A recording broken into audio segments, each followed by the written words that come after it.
Minister Patel should take the nation into its confidence on our preparations for Brexit. How do we position ourselves to continue growing our relationship with the UK? What current talks are between our President and the newly installed Prime Minister Boris Johnson in order to grow new relationships with the UK? And how are our consultations with the European leaders progressing? What is their stance with respect to trade with the Africa after Brexit comes into effect? Honourable Chairperson, it is not rocket science to observe that this increased trade with the UK and Europe will result in more jobs, especially for our youth. This can only be positive as we see the rise of youth unemployment in our country and the desperate need to skill our young people to become employable. Good has always been clear. Directly creating jobs is not government's role. It's the role to lay foundations for an environment favorable to job creation to position our country to succeed. With Brexit looming large on the horizon, the work government does behind the scenes today will impact how our country looks tomorrow.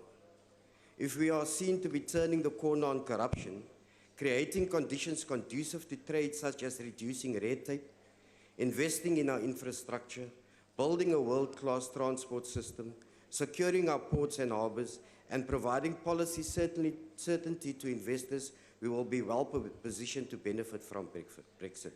Let us not waste the opportunity. Thank you. Thank you, Honourable Member. The next speaker is Honourable Sheikh Imam. Thank you, Honourable House Chair. Let me start off by extending our condolences to the family of our former Deputy Minister Bagalile Shlongwa.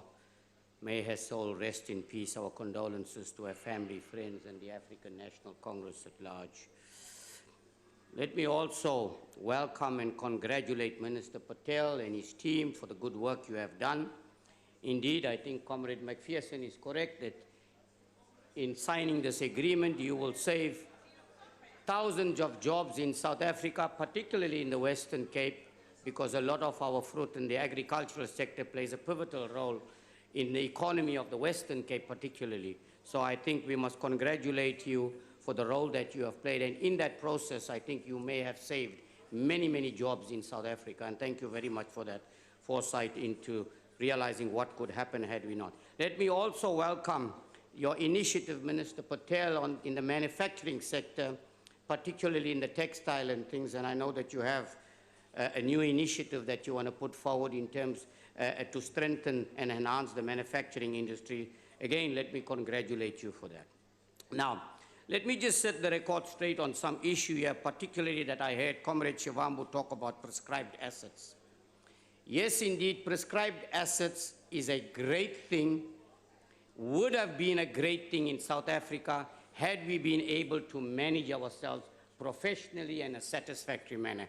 That not being the case in South Africa at the moment, touching on the investments of our pensioners is clearly not a good idea. And I know where Honorable Shivambu comes from there, because if you prescribe that assets, automatically he has control over it so that he can pocket those monies, which is what he has been doing for a long period of time. And that is why he believes it is in the interest to go and prescribe these particular assets. And it's been loud and clear that it has been. Let me also add one more thing, you know. We talk about the UK and the European Union, and particularly, yes, indeed, I must agree that we have the assets. The African continent has all the resources, indeed, but it is not the wealth that we are enjoying today, because it is in the hands of many of the Western superpowers where raw materials. But let us also not forget that it is your party leadership that was in the UK and that was sipping wine. They were the leaders of the mining magnates there. So, I mean, we cannot say one thing and do something else. So if you guys promote it when it suits you all, and then when it does, then it does. Minister, I just want to add that one very important thing we need to be cognizant of, and that is, if xenophobic attacks continue in South Africa, what is the effect going to be if the SADC countries and Africa as a whole decides to want to stop doing business with South Africa? That can have a devastating effect, and I think we need to actually address that. However, I think the National Freedom Party fully supports the agreement that you have entered in, and thank you very much.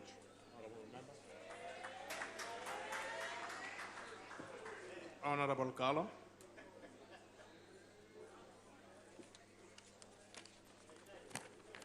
Honorable Chair, it is worth noting that South Africa is a member of the G20, G77, and was recently elected as a non-permanent member of the United Nations Security Council. It offers the world a unique opportunity to explore the African market. In a joint BRIC statement that was issued by Russia on behalf of the Union in 2009, there were signs that peace and democracy were among the key issues that the BRICS dominion would gravitate towards in the long run. The statement provided that, as I quote, "We underline our support for a more democratic and just multipolar world order based on the rule of international law, equality, mutual respect, cooperation, coordinated action, and collective decision-making of all states. We reiterate our support for political and diplomatic efforts to peacefully resolve disputes in international relations," close quote. In acknowledging the significance of the BRICS Union in his 2014 State of the Nation address, former President Jacob Zuma stated that, as I quote, "Participation in international multilateral forums such as the G20 have been beneficial for the country, and joining the Brazil, Russia, India, and China BRIC groups in December 2010 counts as among the key achievements of the fourth administration. There is also a great opportunity, in our view, for the BRICS Union to establish a committee on free BRICS African trade to unlock Africa's potential. This can have massive influence on Africans' infrastructural capital. It could improve our trade relations, create large-scale employment, and produce local financiers, and further establish the African Continental Monetary Fund. If that could be achieved, Honorable Chair, Africa would cease to be exploited by the International Monetary Fund and your World Bank. Thank you, Honorable Member. Thank you very much. The Honorable Untitled Chapter.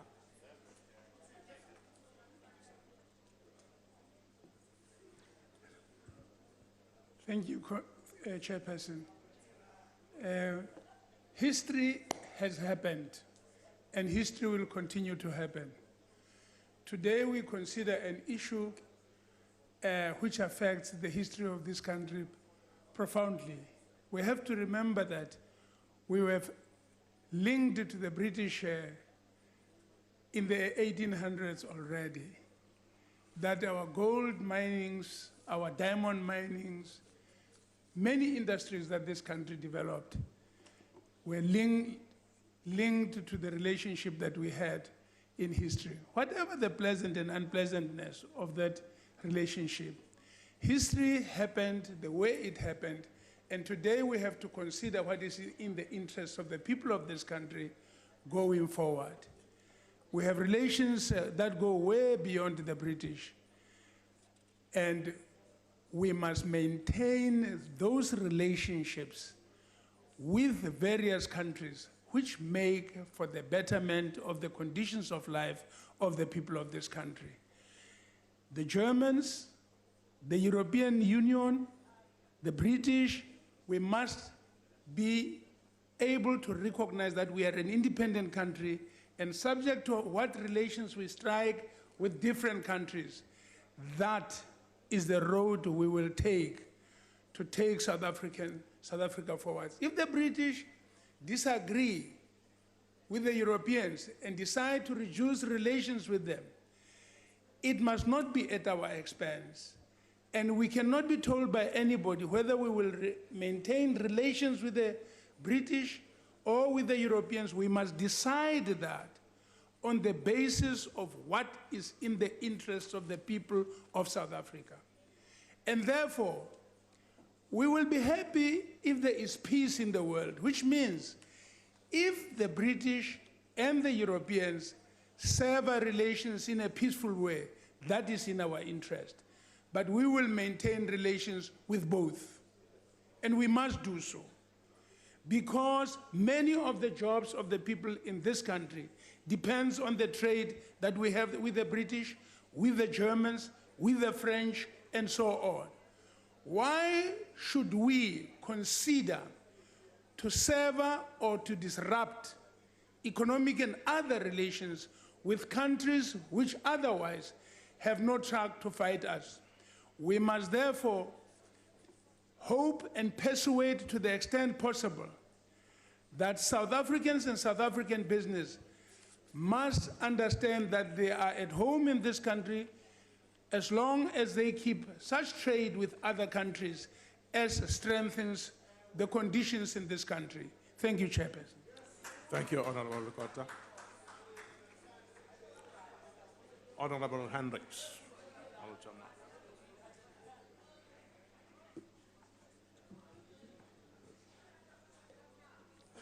Thank you, Honourable Chair.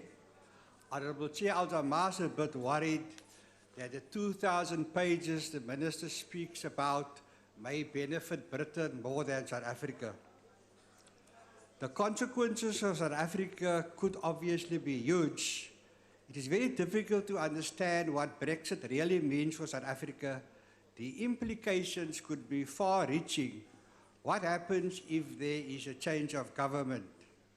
South Africa can be reasonably confident by the end of 2019 at the latest, the UK will not legally be part of the EU.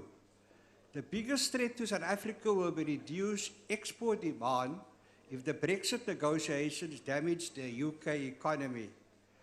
Predicting the impact of Brexit on South Africa is further complicated by the need by 2019 to negotiate a final South Africa-UK trade agreement to replace the existing South Africa-EU agreements, which will obviously no longer apply to South Africa-UK bilateral trade after Britain leaves the EU. The Minister seems to be on top of matters, and Minister, your hard work has not gone unnoticed. Brexit is unlikely to damage South African exports to the UK. It could even open up certain offensive opportunities to South Africa, especially in agriculture. And that's why I'm disappointed that the Minister has not given some guidance to the agriculture sector to take advantage of the opportunities. The priority of South Africa is to avoid this default position and negotiation, even temporarily, a UK trade deal that is close to or better than existing EU arrangements.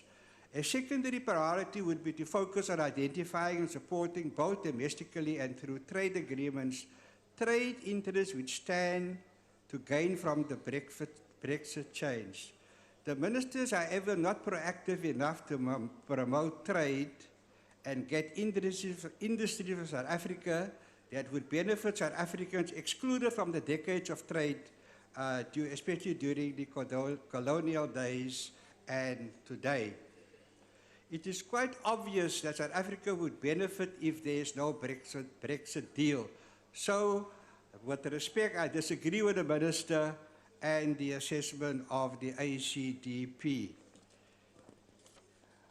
Al-Jamaa realizes the importance of exports via inflow, but I think that there's a lot of lessons that we can learn from the initiatives taken by brother leader Muammar Gaddafi, which put Libya to the next level, and South Africa will hopefully also do that.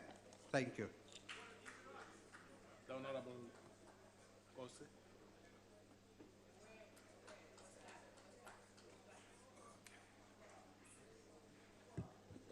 Kosi. House Chairperson, Minister, deputies, honorable members, fellow South Africans. Let me add my voice in expressing our heartfelt condolences to the family, comrades, friends, and our comrade Bavelile Hlongwa. Indeed, our country and its people have been robbed of a shining star, a young comrade who still had energy to advance the better life for our people. We are saddened by her passing at such tender age. May her soul rest in peace. Further, one would like to just comment, Honorable McPherson, that it might be actually a bit difficult to separate the presentation of the leadership collective of the African National Congress on the same issue, on the dislike and the dislike of what you like. So-and-so has said something you like, somebody doesn't actually say something you don't like. So I'm just saying it's just unfortunate. The further point, which might be quite important, is that on our part, it is critical that the event of the UK leaving the EU will remain in terms of trade, of our tariff structure, quotas, health and safety standards, rules of origin and cumulations, so that the trade with the UK is not disrupted. To add to this, the European Union as a bloc is South Africa's top trading partner. It is therefore in the interest of the South African SACUM, UK and EU to ensure that Brexit matter is handled in such a way that it does not disrupt the current future trade relationships. The SADC-SACU Economic Partnership Agreement, which was concluded on the 26th June 2016, provides exporters from the 6 SADC countries, including South Africa, with preferential access to EU markets for our products. For South Africa, this includes the automotive industry and our agricultural industry. This preferential access to the EU market makes South Africa imports more competitive versus the other imports, and therefore makes South Africa products more available and desirable. This supports the demand of South African-made goods in the EU and drives jobs and economic growth in our local industries. Our attitude as a country to trade relations is guided, among other things, by the principles of ensuring that trade agreement must advance our agenda of supporting industrial development, enhance South Africa exports of high value-added products, to protect sensitive sectors, as well as to ensure that our trade relations advance regional or continental integration. Being part of the international trade regime within the rule-based international system, our country has benefited and continue to benefit from various trade agreements. We have bilateral, multilateral with other nations of the world. It may be that we desire to export value-added products to the world as opposed to exporting driven by commodities. The UK-EU trade agreement with South Africa and with its SACUM provide such trade platforms where industrial development can be enhanced. Since the decision by the UK to exit the EU, our government, in particular the Minister of Trade and Industry, has interacted with the UK government to develop a principled agreement to roll over trade rules of the SADC-EU Economic Partnership Agreement. This principled agreement will ensure that the existing tariff lines, which includes tariffs on autos, textile, clothing, sugar are more severely affected outside the Brexit development. As the Minister of Trade and Industry said in his statement announcing the agreement reached with the UK, that, quote, the agreement creates an environment which preserves current trading conditions and protect jobs. If a deal is reached between UK and EU, this acts as a sort of insurance policy, close quotes. We are fully optimistic that there will not be any disruption regardless of the route the UK takes finally. The negotiation also addressed matters relating to rules of origin, sanitary and psychosanitary and other transactional agreements were attended to.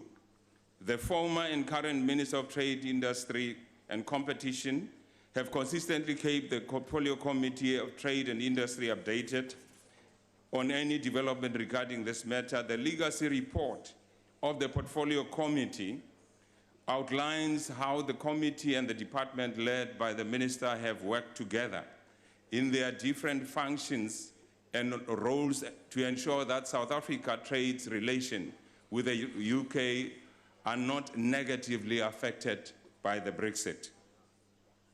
The ANC also applauds the inclusion of accumulation provision allowing the development of our regional value chain. The success negotiation of this provision by the Department of Trade, Industry and Competition will allow South Africa to source inputs from our SACUM neighbors when exporting to the UK, and will further allow our SACUM neighbors to source critical inputs from South Africa when they export to the UK. The new economic partnership agreement is product of the coordination and work between 6 African countries and is proof of the power of collective African approach can have when dealing with the global trading partners. It lays the foundation for our country to work together and begin in the implementation of the African Continent Free Trade Agreement, bringing an entire continent to a 1.3 billion people working together. The ANC also welcomed the continuation of the existing safeguard measures on poultry. The South African poultry industry is critical for job creation and transformation in agriculture, supporting direct employment for nearly 50,000 people. However, it has been under pressure from imports, which has hurt the industry badly. The safeguard measures against the EU, and which has now been continued to cover the UK and even the no-deal Brexit, provide such additional protection to the industry, while the new master plan to the drive growth, investment and job development and implemented. We have, however, aware that the process of the UK-EU, which may have been an impact on what the Brexit occurs, if it does not win. However, we have pleased to, have the existing occur. South Africa exporter to UK can have certainty they will need to invest, employ, and produce without disruption. The ANC therefore supports the conclusion of the SACUM UK Economic Partnership Agreement and calls on the House to ratify the agreement as soon as it is brought before Parliament. I thank you. Thank you, Honourable Member. Honourable the Minister of Trade and Industry.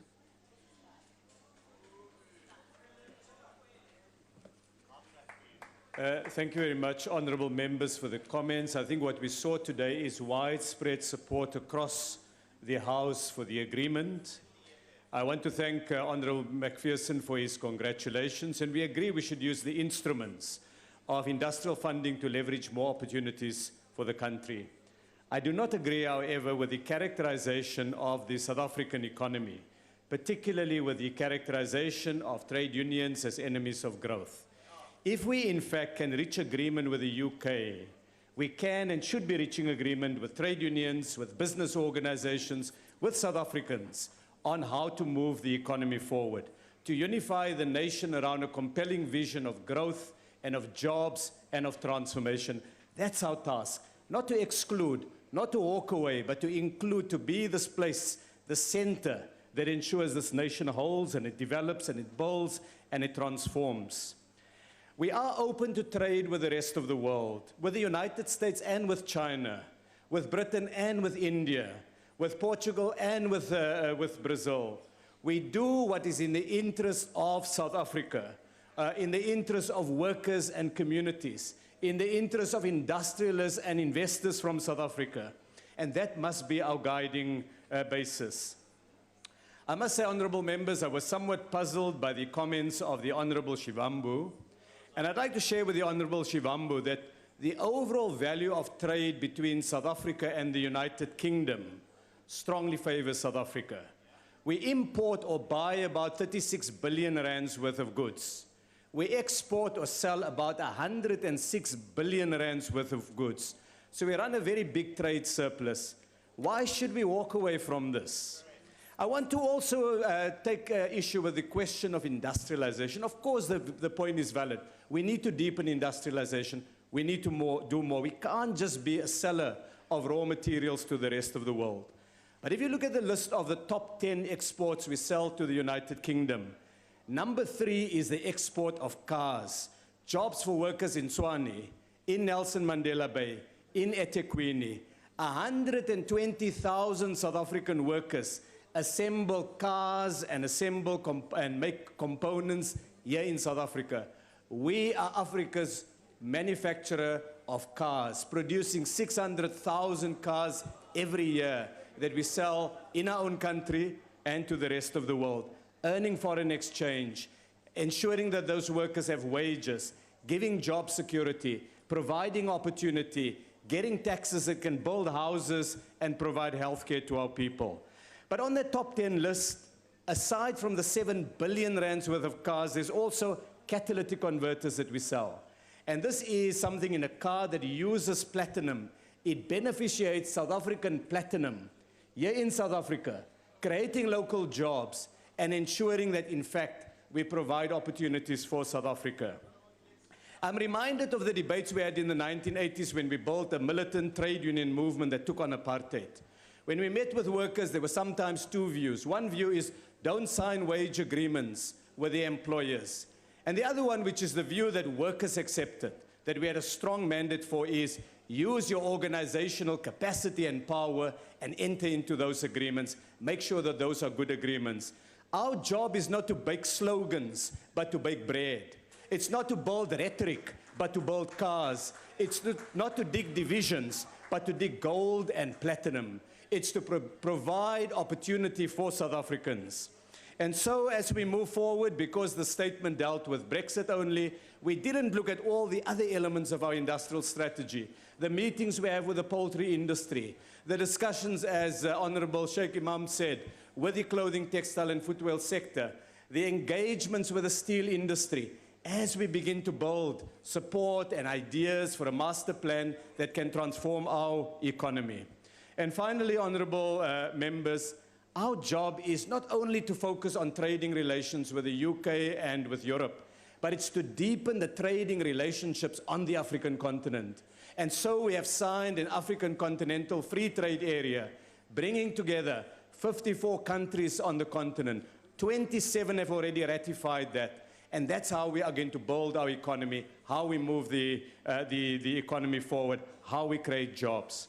I want to end by also extending condolences to the family of the late Bavilile Shlongwa, who has been such a dynamic, talented young South African, able to contribute so much.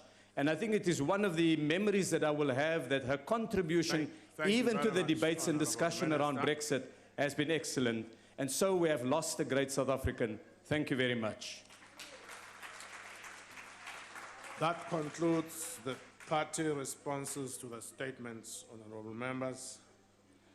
And the next item on the order paper is a subject for discussion in the name of the Honorable Malema.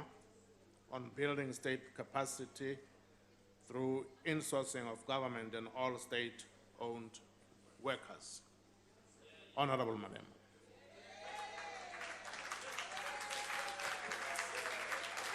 Thank you very much. Members of the EFF, led by our Deputy President Florence Shivambo, Secretary General Godrich Gadi, let us begin by passing our sincere condolences to the ruling party and the family of Deputy Minister of Mineral Resources, K. Daba Veli Letlongwa, on a tragic passing. It is indeed a loss not only for the ANC, but for the country at large, when a young woman leader is lost prematurely on the roads of our country. This is an indication that more work needs to be done in ensuring the safety of our people on our roads, so that we can prevent such accidents. May a soul rest in perfect peace. We are here today to forward the struggle for development and building state capacity as enshrined in the 7 cardinal pillars of the EFF.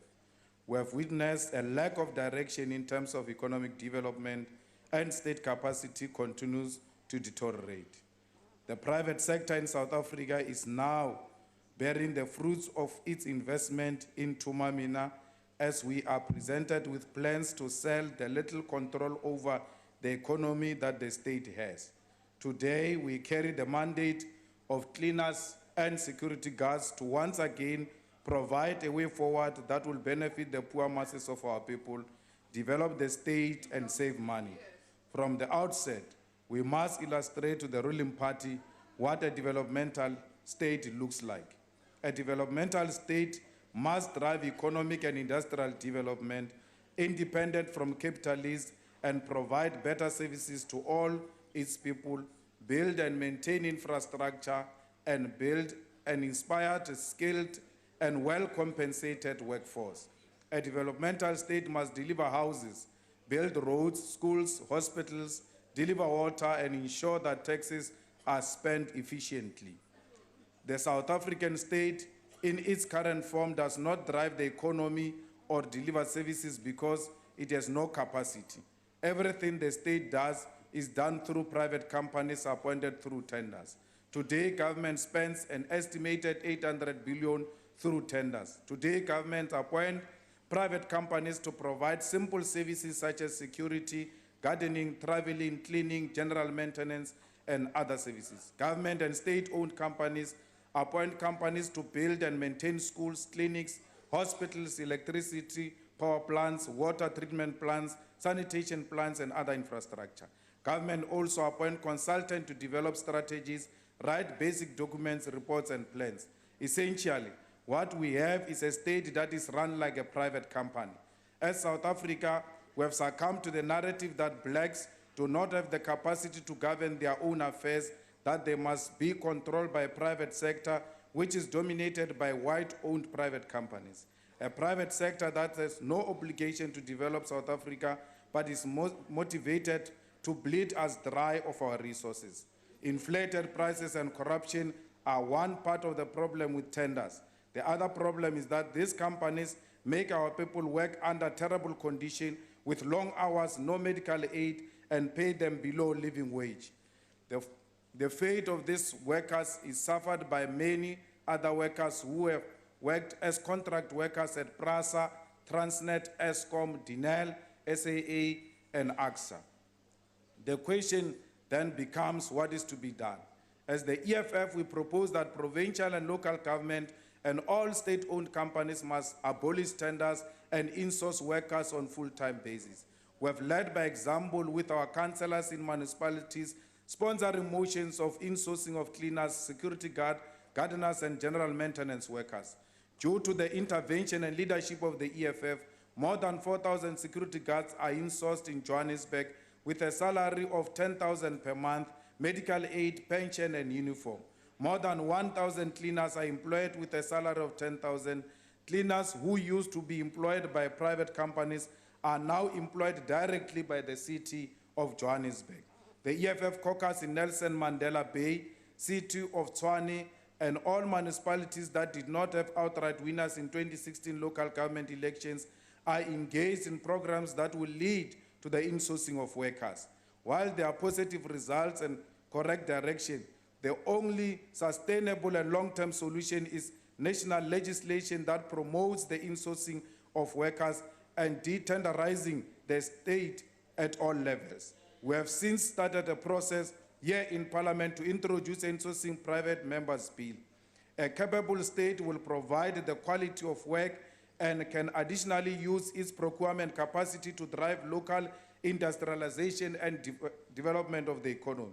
South African government at national, provincial, and all state-owned companies must be rescued from the control of Bidvest Company, which currently is responsible for almost everything that government can do by itself. Bidvest is the biggest culprit in employment of outsourced, underpaid workers as cleaners, gardeners, general workers, and provide a lot of goods and services which the state can purchase with internal capacity. The bill was gazetted in October 2018, and we invite all interested parties to make input so that it can be adopted after the recess and before the end of the year. Let us all unite in saving the money of the taxpayers and put an end to the exploitation of workers by private companies that are in business with the state. Malema. Let us unite to build a state capacity and free the ruling party from the chains of Bidvest and Busasa. Building state capacity through the insourcing of workers is one of the many steps towards the economic Honourable development. I thank you.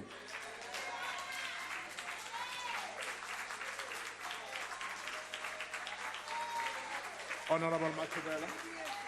Mashele.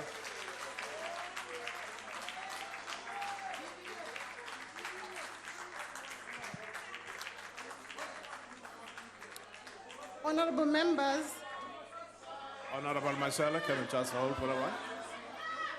Point of order, Mr. Chair. Honorable members. Honorable members.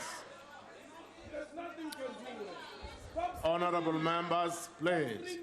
Point of order, Mr. Chair. Honorable members, order, please.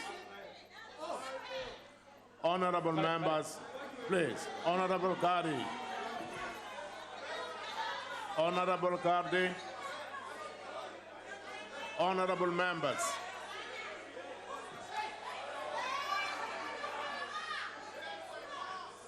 Honorable members. Sorry, House Chair, can you Please get not allow control of the House, please? Honorable members, could you please sit down? Honorable members. Honorable members, the behavior is unacceptable, please.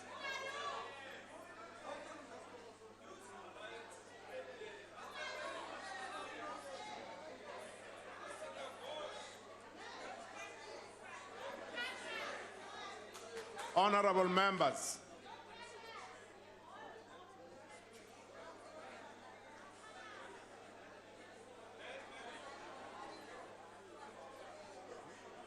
Order, honorable members.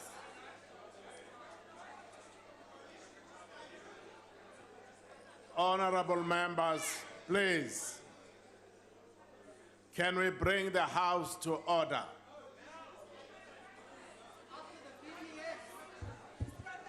Honorable members, let us not allow ourselves to deteriorate the decorum of the House. We are all responsible for it. We cannot go on like this.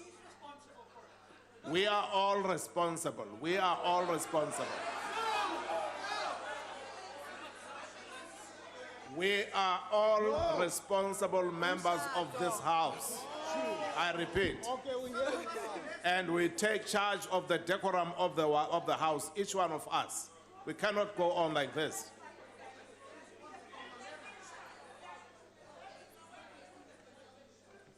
Honorable Mashele, can you take the podium? Sorry, House Chair. Honorable member, why are you rising? House Chair, sorry, I'd like to take a point of order. What's your point of order? The point of order, House Chair, is that I would be expected of the presiding officer to at least request an investigation into the circumstances that have just happened.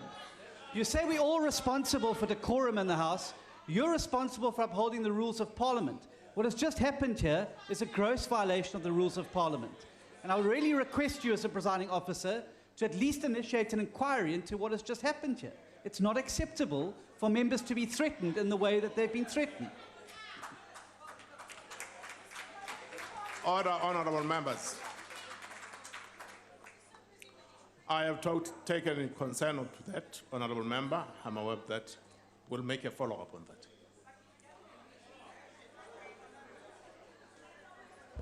Order, Yes, honorable Chairperson. members. I don't Honorable know. member, why are you rising? I don't know what must be investigated because people were talking to each other here. Do we investigating people talking to each other these days? Honorable member. For real, Honorable Chief Whip of the DA, people were talking to each other. I saw the president of the EFF speak to another member until they finished. Now we must investigate even what you just said there to each other. What's going to happen? Investigate the conversations of people all over the house. Thank you very much. Let's debate insourcing, please. Honorable Ndozi, of course, we'll go to answer, check what has happened, and take appropriate measures. Thank you very much. Honorable member, can we continue? Honorable members, good afternoon.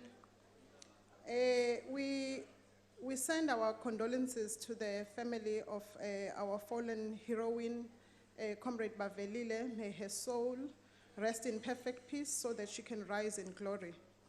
Honorable members, the African National Congress has adequately diagnosed the challenges confronting the state and makes concrete proposals to build a capable state. In the National Development Plan, the whole Chapter 13 was dedicated to building a capable and developmental state. And what our colleagues from the EFF need to understand is that building a capable state will be a gradual process that needs careful implementation. Insourcing, therefore, must be coupled with quality assurance measures to ensure that the state is able to improve its capacity in providing services to its people. As such, the NDP notes that one of the main challenges to build a capable state and capable and developmental state is the unevenness in capacity. This leads to uneven performance at local, provincial, and national government. The weaknesses in capacity and performance are most serious, honorable members, in historically disadvantaged areas. The EFF, on the other hand, promised in its 2019 election manifesto that its government will insource all outsourced security guards, cleaners, and gardeners, and general workers, and will make an additional employment of 80,000 workers within 6 months. Only the EFF knows what these 80 additional public sector workers would be doing and how they will fund their remuneration. We are thankful to South African voters that they were able to sift between facts and fiction. Hence, there is no EFF in government anywhere in the country. For the ANC, insourcing is not the only panacea that addresses all the capacity challenges in the state. It is but one of the measures that is being considered by the government. Building capacity in the state involves a system of fair and transparent performance appraisals, lifelong skills development for workers. The acknowledgement of performance, skills development, and fair compensation of public servants builds loyalty to workers of the state and mitigates against inclination towards corruption. A capable state acts decisively and removes those found guilty in misconduct so that the only most committed public servants remain in the system. The public service needs skills and professionalism. This includes offering stimulating career path, ensuring a pipeline of potential talent and innovation is developed across all spheres of government. A capable state invests in human capital that fully understand the constitutional mandate of each sphere of government and the work that needs to be done to improve the lives of people on the ground. The ANC has therefore identified the needs for the SOEs to deal with these capacity constraints. We cannot overemphasize the need to strengthen the governance of the SOEs. The aim for efficient, financially sound, and well-governed SOEs that addresses the country's developmental objectives. The President of the Republic of South Africa has already outlined 7 priorities to deal with building a capable and a developmental state, and one of the 7 pillars is a capable, ethical, and a developmental state. Therefore, honorable members, the African National Congress is not only just talking about the capable and a developmental state. We are not just talking about insourcing. For us, these concepts are not just ideas, but the government is hard at work with implementing the programs. Government is implementing a radical paradigm shift to a comprehensive framework inclusive of resourcing, integration of all public sector institutions, social partners, and accountability mechanism. This informs all levels of government planning through an integrated planning framework. We are confident that the MTSF will further outline the budget priorities framework, labor movements involved on the skills revolution, civil society, and promoting a participatory democracy. We will not ignore the recent reports of the Auditor General, which revealed that municipalities across the country spent more than 3.4 billion on consultants and incurred underspending of more than 44 billion in the previous financial year. As the ANC, we are concerned for the continued extensive usage of consultants in government. This is at the crux of outsourcing, and our manifesto provides a principled decision for government to deal with the over-reliance of consultants in government. This points to the shortage of critical skills and capacity gaps at the local government as identified in the National Development Plan. As this House, we should strengthen oversight, not only concentrating to under-expenditure or outsourcing work for consultancy in government. We should also focus more on identifying skills gaps, assisting all spheres of government to improve state capacity. As the government continues with insourcing workers into the public sector, let us ensure that proper capacity building is done at lower levels and that critical skills are maintained at the senior level. Honorable members, the ANC is mandated with the responsibility for the well-being of all citizens. We are looking further than insourcing. We have committed that in facilitating creation of employment in the public service, the following real interventions are being implemented. The government is implementing participation in public employment programs such as the expanded public works programs through a guaranteed placement of TVET graduates, increasing private sector placement for beneficiaries of the public employment programs.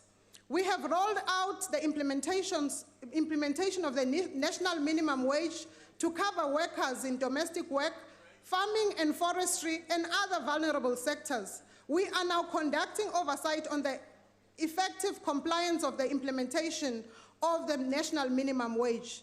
The government is working on the adequate legislation to give effect to Constitutional Court ruling on labor broking. We hope that the EFF is able to acknowledge the practical and realistic interventions to address issues of insourcing rather than politicking. Thank you. Thank you, Honorable Member. Honorable Frank.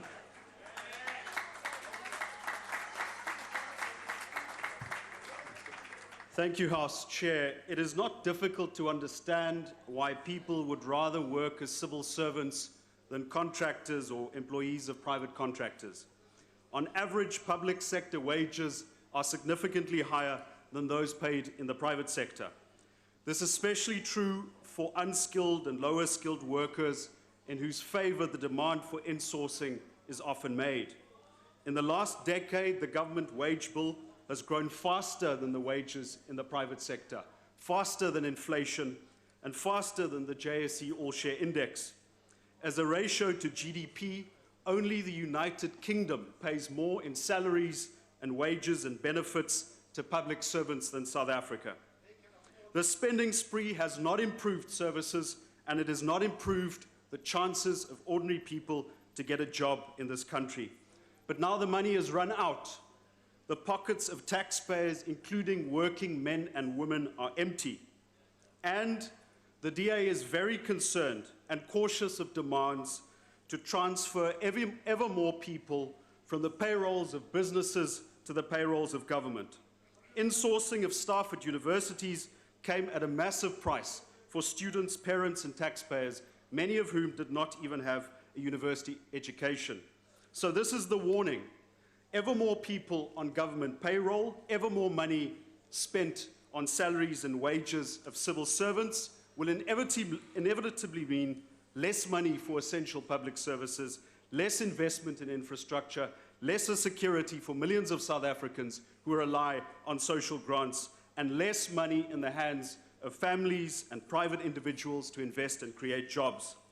The principle of the matter is this: government does not exist first and foremost for the benefit of the people who work for government. Government's primary objective is to the South African people as a whole. So the question of whether to insource a particular service comes down to this: will it benefit ordinary South Africans? In some instances, it will. There are functions in government departments, municipalities, and entities that can only be fulfilled in-house. The failure of government organs to fill critical vacancies has led to an over-reliance on consultants and service providers, and made municipalities in particular the soft targets of state capture. But it does not follow that all government functions have to be insourced. There are core or non-core functions in government that can be better performed if outsourced.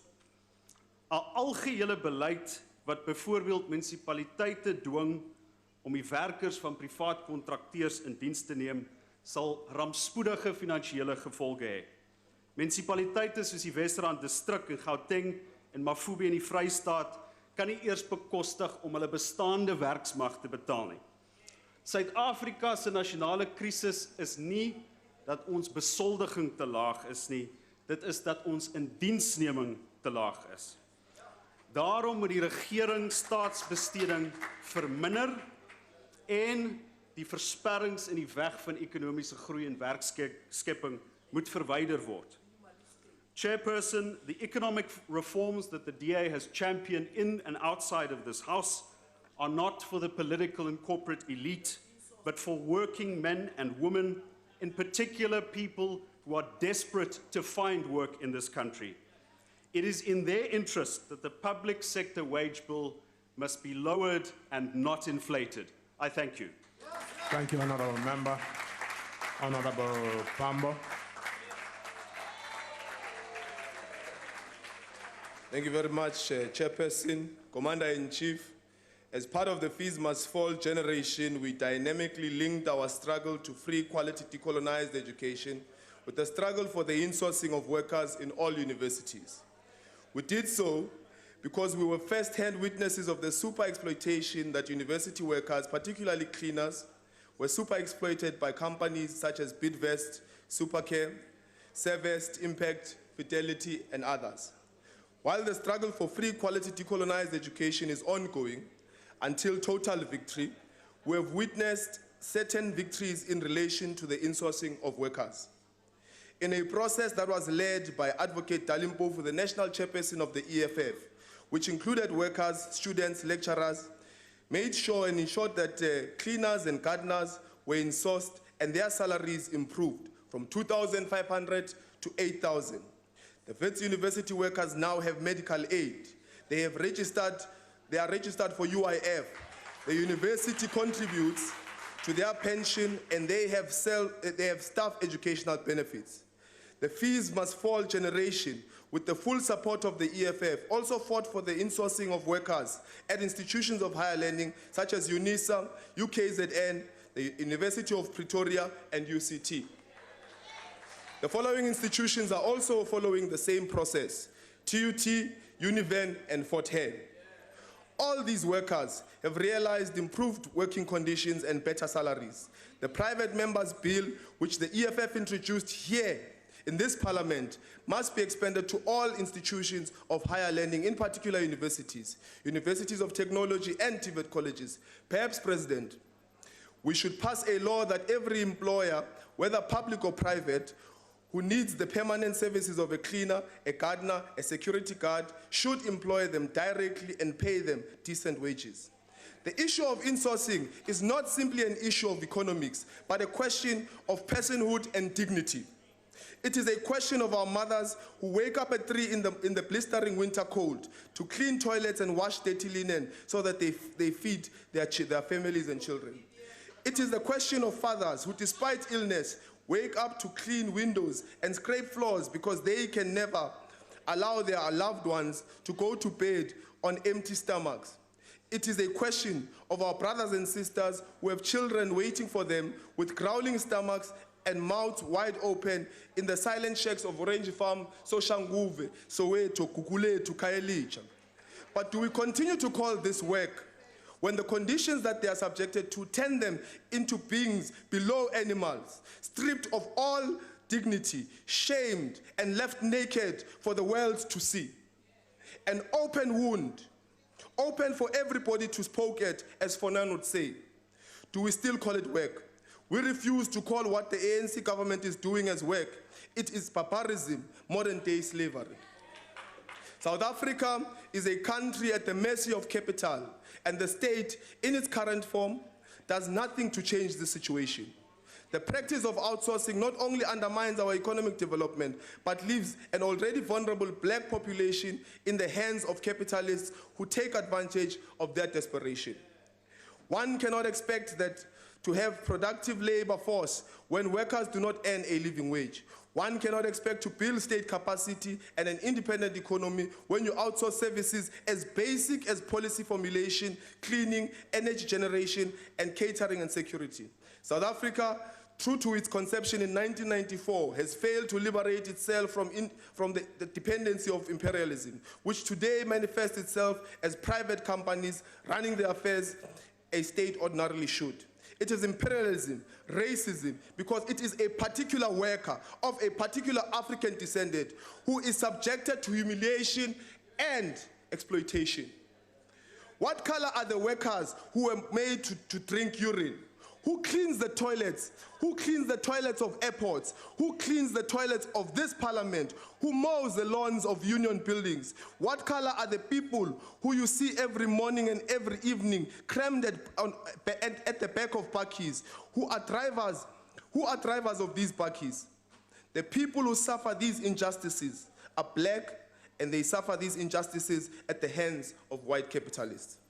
It is because there is a system that is designed to keep them in a state of servitude. It is this system that the economic freedom fighters want to abolish.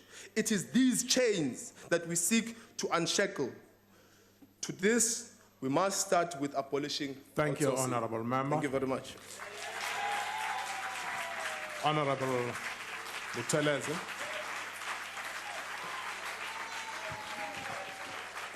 Ngiyabonga kakhulu sihlalo hloniphekileyo. Honorable members, at the outset, Chair, allow me to state that the IFP is for insourcing of government workers, but we do not support a blanket approach to insource all jobs into public service. We simply cannot afford it. We do support a measured, constructive, and conservative approach into sourcing. It should not be a norm. We say this, Chair, because we have a ballooning public sector wage bill which already takes a big slice of our ailing GDP. Within this regard, a balance must be stricken, Honorable Chair. We cannot afford to insource work while at the same time we speak of small business development, encouraging entrepreneurial and business ventures. Government cannot speak of a great fourth industrial revolution generation that we found ourselves in, while at the same time we are putting a lead on innovation and we are slowly but surely killing private business and enterprise. For example, Honorable Chairperson, how could anyone then be able to start a small security firm and upskill and provide training to a number of workers while the state compete with the employing security officers and provide lucrative yet unstable packages and cushioned jobs. Honorable Chair, we are not saying that government should not address joblessness in our country, but in the same vein, it is important that government creates stricter measures and legislative regulations and control to ensure that no workers is ever exploited by private firms and enterprise. The dignity of our people can never be compromised for money. It has become all too common that tender processes are flouted and has essentially become a conduit for corruption. Outsourced work come at a ridiculous cost to the state. The use of consultants, outsourced companies and firms is costing the state billions of rent unnecessarily because companies inflate costs when doing business with the state, which does not benefit our people. And this must be addressed through insourcing. With insourcing, we are able to retain skills in the public sector, but this must be done with sufficient skills, with skills transferring, rooting out rot within the public service. It is our hope as the IFP that with employment of skilled workers within the rank of the state, that it will speed up delivery and turnover times. And more importantly, insourcing will guarantee job security for our people. And as the IFP, we support the notion that insourcing is the way to go. Thank you, Honorable Chair. Thank you, Honorable Member. Honorable Vessels.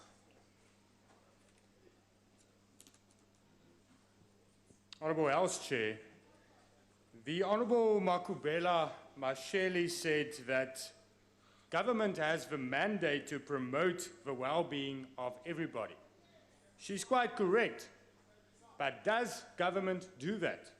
No, because government has allowed for many, many years the exploitation of private contractors and consultants of government departments. You see, House Chair, it's not a debate of having exclusively insourcing or exclusively outsourcing. It is to do it responsibly in the interest of everybody. And that is what government does not do. The ruling party makes decisions based on what is to the benefit of themselves and their cadres. The internal capacity in government departments and state-owned entities are lacking because of appointments made on the basis of everything except merit. Your former president, Jacob Zuma, told the Zondo Commission in detail how the cadre deployment committee works and how that committee decides who's appointed in what state-owned entity and in what senior official position. And that is why we have a lack of internal capacity on the one side. On the other side, it's because of your policies and policies the EFF supports, like affirmative action, that completely place the emphasis on everything except merit. And that is why we have a lack of state capacity. On the other side, House Chair, we are in a financial crisis. And it's irresponsible to think that everything must be insourced and that we must appoint more and more officials to do non-essential services in government departments. Our wage bill, our government wage bill, is already too high. We need responsible governance. En laat ek ook vir die EFF sê, agbare huisvoorsitter. U sien, dis eenvoudige wiskunde. U kan vandag alle wit mense in die see injaag. Dis nie ras nie. Dit gaan oor wat in Suid-Afrika aangaan. Chase all the white people into the sea, and there will still be poverty. There will still be unemployment, because it's not a racial cause of the problem. And when there's people like the Honourable Malema, who spends more on his shoes than most South Africans get in a lifetime on a living wage, then the money will be finished. And it's nothing to do with white capitalists. It has to do with your policy directions and the fact that South Africa is being governed into the ground. Ons het verantwoordelike regering nodig wat werklik besluite neem in die belang van Suid-Afrikaners. Nie maak nie saak of iemand aanstel nie, maar stel die beste persoon vir die werk aan. Wanneer daar 'n kontrakteur aangestel word, stel daardie kontrakteur aan wat die werk kan doen en wat nie die regering uitbuit nie, want dit is die probleem. Dit is die kern van die debat. Nie of ons moet kontrakteurs aanstel nie, maar waarop en op grond van wat daardie besluite geneem word. Want u stel kontrakteurs aan, agbare voorsitter, wat u maatjies is en wat vir u geldjies onder deur die tafel gee. Dis hoekom hierdie land leeg gesteel is oor die manier waarop u goed doen. En die EFF sal nie veel verskillend regeer nie. Hulle bewys dit reeds. Hulle steel die mense se geld deur WBS. Hulle sal dit nie enigstens anders doen nie. En dan wil hulle hier kom staan en wit mense blameer. Kyk na jouself in die spieël. Dankie. Thank you, Honourable Member. Honourable Swart. Thank you, House Chair. House Chair, the ACDP would firstly like to extend its condolences on the tragic passing of Honourable Deputy Minister Shlongwa. Our thoughts and prayers are with her family, with the ANC and her friends at this sad time. And the ACDP welcomes this debate, given the high levels of unemployment in the country. The question is, however, whether state capacity will in fact be built or enhanced through insourcing as opposed to outsourcing. Should the cost be more or less the same and the service rendered the same or hopefully better, then insourcing should clearly be supported. The ACDP is aware of cases, few as they may be, but at municipal level where insourcing has in fact been successful and where service delivery has in fact improved. However, on the other side, National Treasury has warned that the ballooning public sector wage bill is unsustainable. In addition, we see there are high levels of dissatisfaction with the level of public service rendered across the board. The question then is rather how to improve the capacity to provide better service delivery. And it is one thing to speak of capacitating or building the state through insourcing and skills development. It is a totally different scenario to use the public sector or state-owned companies for job creation, given the unaffordable wage bill. Eskom is, of course, a prime example of this. It presents the greatest risk to our economy as a monopoly power supplier with its 440 billion rand debt.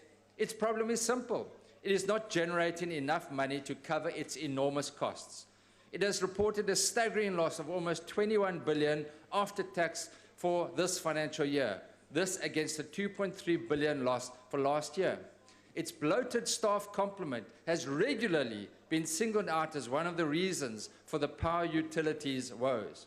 However, the ACDP, we were involved in the Eskom inquiry, and we readily admit that the financial problems of Eskom are due to state capture, corruption, and maladministration.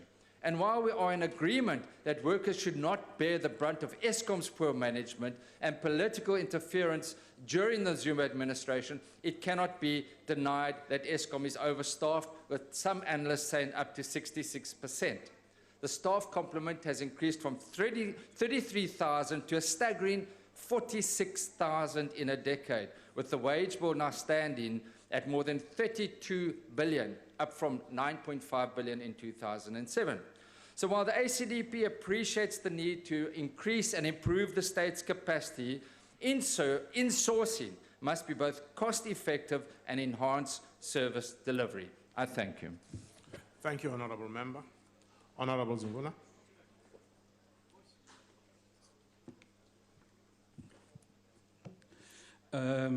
Firstly, I want to extend my condolences to the family and the organization of Deputy Minister UBV. May her soul rest in peace. South Africa is a country that is still recovering from atrocities that were perpetuated in the workplace. The die-hard brokering industry continues to be a sore thumb sticking out and a measure of failure in the labor law regime. We agree with those who say labor brokering is a modern-day slavery. It cannot be that our young democracy is still mired in cheap labor and humans for sale controversies are brought about by labor broking, where brokers make a lot more money than more than the workers who do the actual work. In fact, contrary to popular belief, insourcing is actually cheaper than outsourcing in the long run. The fact that an outsourced worker is paid less than the in-source worker does not mean government is saying, because the broker still gets the difference. So it is a false saving. As the ATM, we fully support insourcing because it provides decent work conditions for the workers. Workers are able to enjoy benefits like medical aid, various other social security benefits, as well as job security. We, however, call on management to provide workers with the necessary tools, equipment, and regular training so that employees are not set up for failure. Insourcing has many benefits and should improve service delivery because the populace will be served by more happy employees. We have tons of trained artisans who can be insourced to do the work for the state. We cannot be having a government that issues tenders for even minor maintenance, such as fixing potholes. The appointment of contractors, even for minor maintenance, is a waste of resources. Johannesburg is a good example of the benefits of insourcing and how we can build a state capacity through insourcing. Insourcing has an anti-corruption effect in that employees that are not part of tenders that may be awarded by corrupt means. We, however, as the ATM, want to caution and warn the country that as long as Section 22 of the Constitution is left as it is, insourcing may be reversed in future. Section 22 continues to provide refuge for labor brokers who may argue that freedom of trade, as expressed in Section 22, also includes labor brokering. We therefore call for the review of Section 22 so that the rights of the workers to be in stable jobs are not threatened. ATM will work with progressive unions to ensure that the dignity of the workers is permanently restored. Thank you. Thank you, Honorable Member. Honorable James, the next speaker.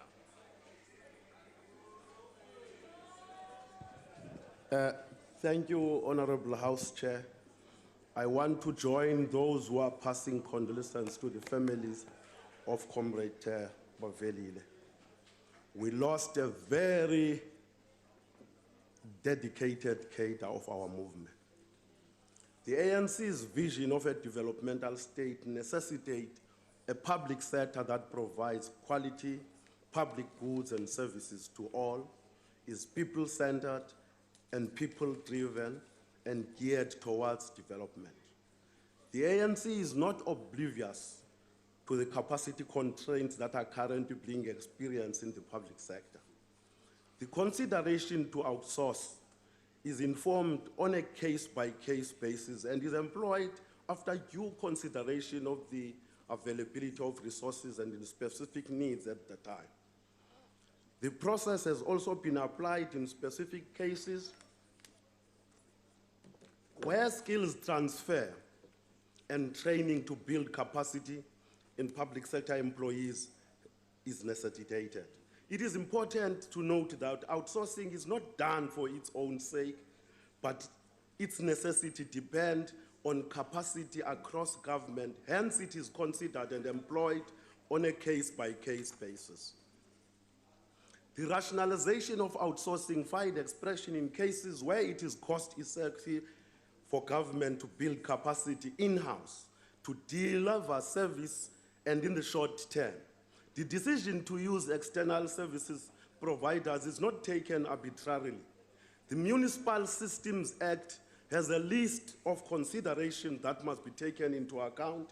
These include cost-benefit analysis of the option to outsource our use in-house services, the capacity and potential future capacity of the municipality to devise services in-house. Outsourcing of public services was initially viewed as a means of providing opportunity for small businesses to enter certain markets and grow. State-owned enterprises provided the opportunity for such growth, allowing small businesses the opportunity to participate as bidders in the procurement of certain service in its value chain. The challenges of outsourcing have been manifest. We want to note that.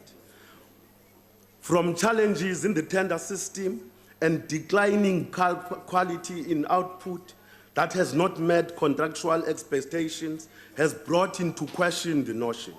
Hence, the manifesto commitment of the ANC arises from this experience. Outsourcing has lost credibility and public trust owing to the fact that it has been used as a vehicle to enriching some individuals at the expense of workers who in most cases are vulnerable due to the fact that they are low-skilled, low-paid, have low or no bargaining power. In addition, the cost of contracting out has in many cases been far more expensive. We are mindful of the fact that both the PFMA and MFA prescribe certain procedures that need to be followed. Outsourcing has resulted in exploitative practices by employers of contracted workers and in many cases weaken the organized working class to the benefit of the few. Services organized all point to this. The assumption that contracted workers will have the experience of those they replace has not been validated. The emerging view that informs the manifesto draft is that it may be better to employ outsourced workers in-house and retain their skill as a means of reinforcing and building state capacity. The practice of insourcing has the advantage of providing better conditions of employment for workers as well as job security. While this practice is desirable, it can only be exercised within the limits of the needs of government and/or its enterprises with a view to the availability of financial resource. Insourcing is not, as the sponsors of the motion want us to believe, a panacea for building state capacity. Building state capacity is a far larger project that involves far more than insourcing workers. It can be an end in itself, but rather an assessment of a case-by-case basis with the desirability of the outsourced workers to be insourced. It must be the results of a conscious plan that takes into account all factors to ensure sustainability of the jobs created. Many countries have experimented within the two practices of insourcing and outsourcing, and the results have been varied. Britain employed the practice of outsourcing with an objective of driving down state spending. The practice yielded about 25% reduction in spending, while there was a notable rise in corruption-related scandals with regards to awarding of contracts with big business, crowding out small firms from the bidding process. The cost of outsourcing of public services has been borne out by ordinary South Africans who suffer from poorer service delivery, as the companies who get the contract are prone to cost-cutting in order to maximize profit. This has manifested itself in the collapse of certain functions and corruption, leading to the overall weakening of the state. The primary objective of the companies that benefit from outsourcing is to generate profit for its shareholders. And this approach leads to accumulation at the expense of the workers. Insourcing is providing to be a more developmental exercise by, as a result of job security, better wages and purchasing power and increased labor stability. Insourcing has been exercised locally in many different areas where it has worked. The practice has been exercised by universities. Insourcing does not just ensure fair and decent employment, but it also serves to protect the dignity, safety, integrity of workers. This in turn creates loyalty and high morale among workers, and consequently it translates to high quality services. So when we speak about this, we don't speak because we want to sound revolutionary more than others, but we want to better the conditions of those who are doing work and the condition of those who are receiving our services. Thank you very much. Thank you, Honorable Member. Honorable others.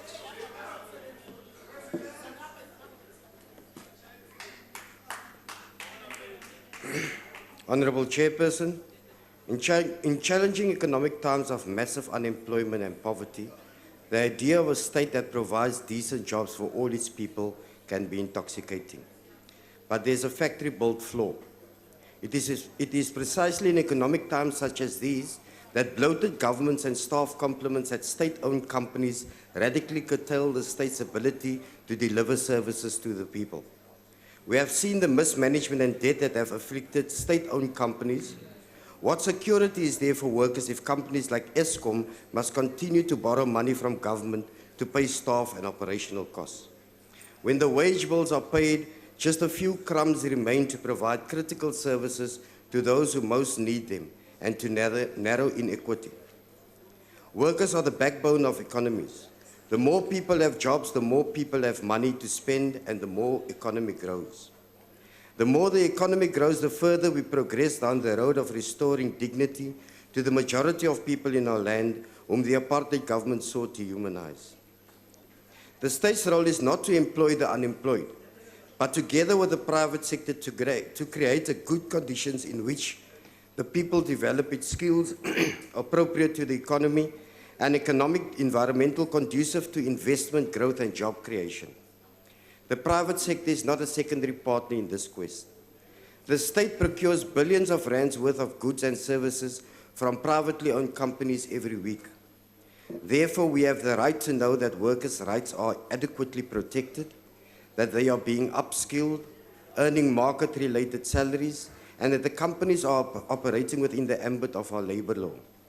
When we have created these conditions across the business landscape and fixed government and its state-owned entities, perhaps we'll be in a more appropriate position to discuss insourcing. Thank you. Thank you. Honorable Sheikh Imam. Thank you, Honorable House Chair. Let me start off by saying that, we cannot have a blanket approach in terms of insourcing. However, insourcing can have a very positive impact on the economy. And let me tell you how.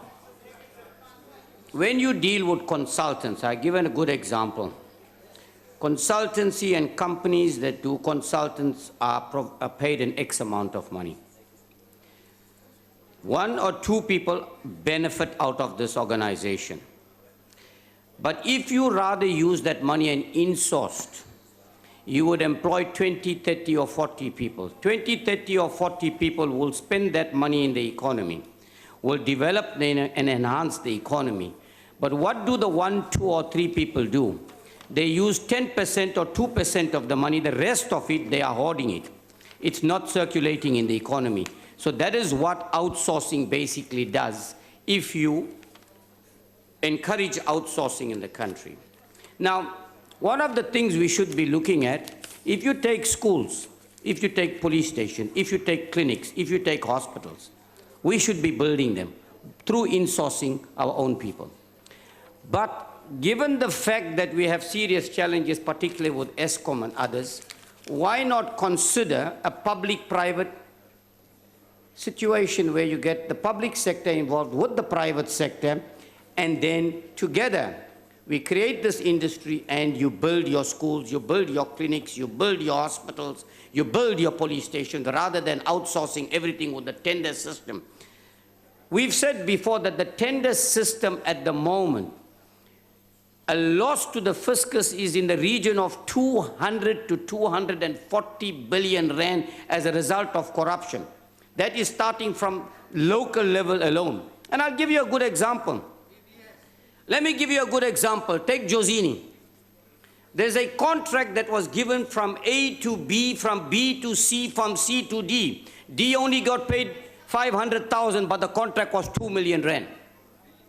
So what is it basically happening? People in between are enriching themselves, and that is why the level of inequality in South Africa is continuing. So if you want to address the inequality and create more jobs, maybe we need to consider that Let's build our own schools. Let's build our own colleges. Let's build our own hospitals. Let's build our own police stations. And that's the route to go if you want to create a better economy in South Africa at the moment.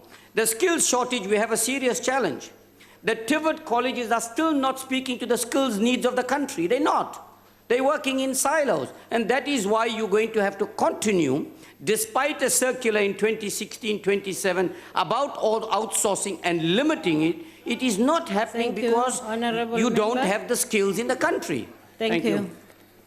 Honorable Mbele.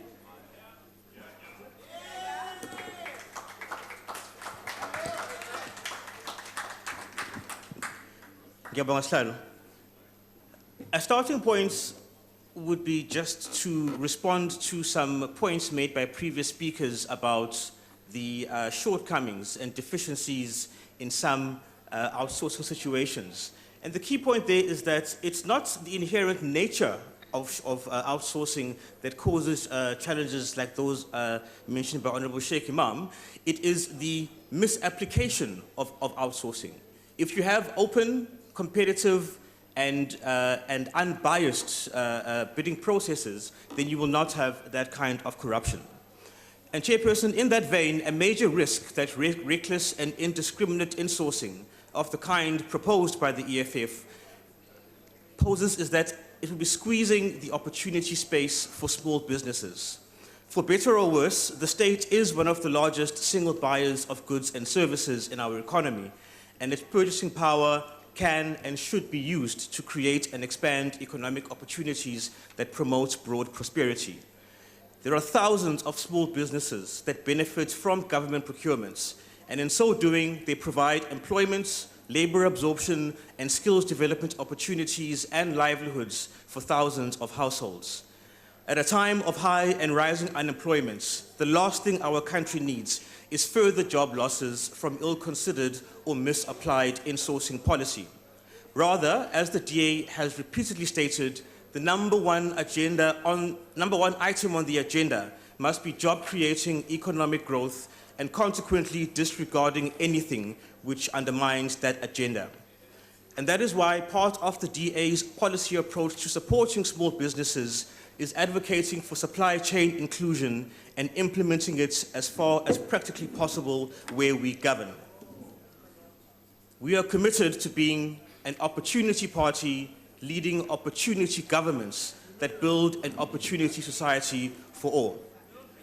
But Chairperson, I would be remiss if I failed to highlight a less obvious but key danger concerning this debate on insourcing. Without wanting to sound McCarthyist, this danger is most aptly labeled as the Red Menace.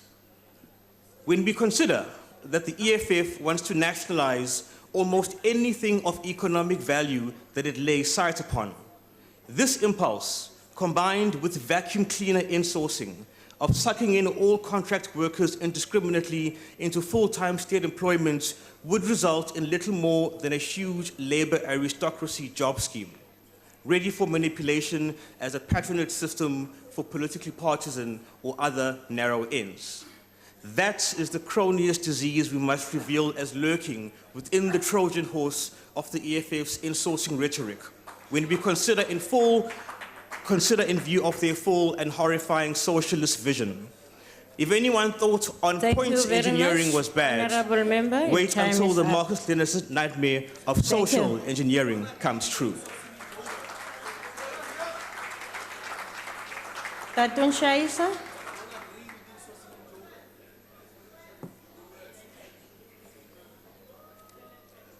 Thank you very much, Honorable Chairperson. Insourcing for players, good as it may be, but we have got to do checks and balances.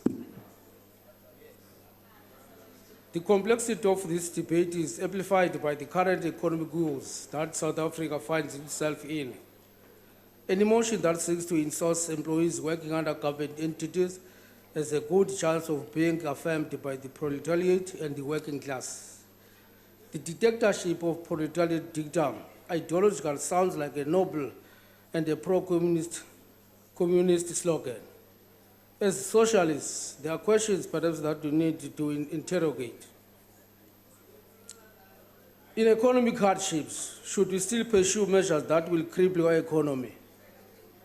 We should guard against that.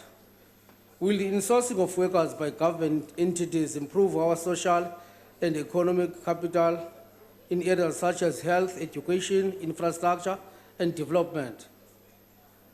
If public service wage bill is bloated, what end in sight will the insourcing of workers by government entities achieve? Honorable Chair, we are grappling with these questions. Our research data indicates that insourcing workers without tightening the retrenchment requirements will be an exercise in futility. We also gathered that insourcing workers in turbulent economic times will lead to fiscal crisis.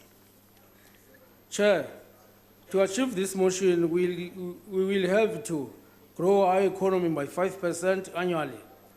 Then we pay our national debt, which currently sits at 3 billion.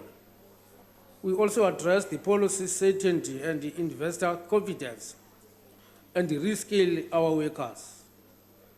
Of course, Chairperson, must never lose sight of the pressing priorities that confront us. As the Hang Museneng puts it, there are times when it is more appropriate to become a pine tree than a willow tree. This is not the time, I believe. We need quality jobs so as to develop the state and grow our economy. We should against the workers becoming victims of the circumstances and the fourth industrial revolution. We should also guard against the increasing number of unemployment in our country. The fact is, the capital state will never create proper and decent jobs. I thank you. Sithokoza Mhlonishwa. Mhlonishwa Hendricks.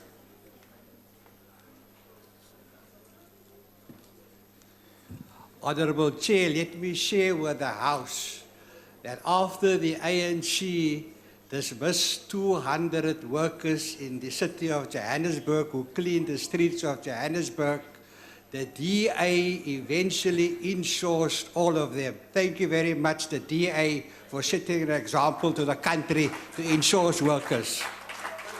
Al-Jamaa played a very important role in that. Our one councillor managed to assist the workers and eventually succeeded. That's why they want to make him the new mayor of the city of Johannesburg. Honorable Chair, Al-Jamaa supports the position of Honorable Julius Malema to build state capacity and the government department to stop supporting labor brokers and be clients that help oppress workers, denying them decent work. South Africa is a signatory to the Convention on Decent Work. Each year an award is made in November, and President Mandela was the first recipient, followed by our darling Winnie Mandela. 5 parliaments have failed the country in not implementing this undertaking.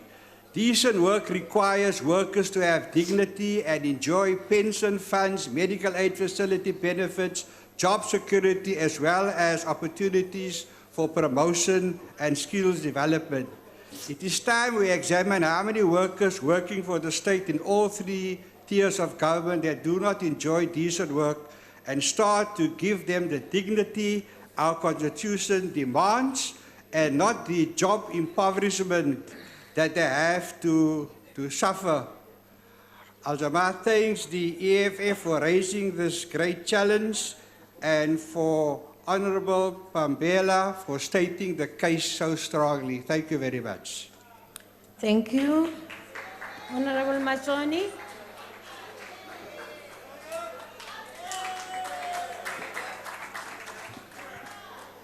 House Chairperson, firstly, may I extend my sincerest condolences to the ANC and to the family of Deputy Minister Hlongwa. May she rest in peace. She was a real asset to our country, and her loss is felt by us all. Over 10 million South Africans are unemployed. State-owned entities have been used as an ANC employment agency for years and years. These employment agencies have led to the country's economic quagmire that it finds itself in, and given all that we know about state capture, it has all but destroyed our economy. We simply do not have the luxury to waste time in hoping that state-owned entities will turn around the economy. The harsh truth has been thrust upon us. Even the strongest opponents to privatization, or at least part thereof, have to realize that it is not business as usual. Doing the same thing over and over again, but getting the same result, always hoping for a different outcome, is nothing less than insanity. A free market economy contributes to political and civil freedom. It contributes to economic freedom and transparency, and it ensures competitive markets. Supply and demand create competitions which help ensure that the best goods or services are provided to the customer at the lowest possible price. The country needs to be investment friendly. It must be a safe and easy place to do business. We need to create an environment of competition that allows more investors to come in, open up, and create jobs. State-owned entities on their own can lead us only to the direct path of the IMF's door. This is absolute proof, undeniable evidence that state-owned entities pose the biggest risk to our country and that of the economy. There are many problems associated with the use of state-owned entities as employment agencies. When the government forces businesses or state-owned entities to hire union workers, it discriminates against non-union workers, causing them to be at a severe disadvantage or, quite frankly, permanently unemployed. Unions exist primarily to keep out competition. They are state-protected cartels like any other. We cannot risk being held ransom. It is too easy, and it happens too often. It is because political ideology is trumping political pragmatism. And I can assure you of this. I today talk on behalf of the pensioners who have had their salaries stolen from the VBS Bank. And I speak on behalf of the security guards and cleaners at VBS that now no longer have their jobs. How much more can we endure? How many more times do we need to catastrophically fail at service delivery until we finally realize that cadre deployment is a disaster and only the best person for the job should be considered? The DA will work to get a job in every home and to ensure that the markets are open, competition is allowed to flourish, and that legislation ensures the growth of the economy. Thank you. The Honourable Minister of State Security, Honourable Georgia, to take the debate. Chairperson and honourable members, good afternoon. At the outset, we would like to welcome the debate about some of the proposed approaches and efforts to build the capacity of the state to deliver quality services to our citizens. This debate is very critical because it touches on the strategic challenges that face our country, which is the creation and retention of decent jobs for our people. While it is important to respond directly to the proposed focus on government and state entities with regard to insourcing of workers, it is also critical that we approach the issue of jobs holistically as to involve all critical players in our economy. We must work with our social partners and the private sector in finding solutions that will build the capacity of the state while creating and protecting decent jobs for our people. As government, we have done a great deal of work to bring together the collective energies of these different role players in an effort to find a lasting solution to the strategic challenge of unemployment, inequality, and poverty. The stimulus package that we adopted following our successful job summit requires the efforts of all of us to achieve our social and economic goals, especially on the issue of decent jobs. Regarding the specific issue raised by the Honourable Malema, we have to admit that our experience has confirmed over the years that outsourcing of jobs generally carries with it negative social challenges and far-reaching impact on job security and employee benefits such as pension and medical aid. Social effects of this are experienced in varying degrees by the outsourced workers. It is tried, and research has shown overwhelmingly that in the context of unregulated outsourcing, outsourced and casual workers often end up with lower wages and fewer employee benefits than they actually deserve. This is why, Honourable Chairperson and members of the This is why, Honorable Chairperson and members, the ANC has in its manifesto committed to develop a short and medium-term plan to insource support services back into the public service.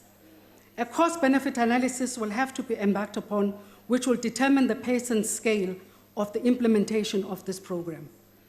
As this is not a new call or idea, we will continue to build on the work that we already started almost 10 years ago at the eThekwini municipality, where we insourced the security management units under community and emergency services.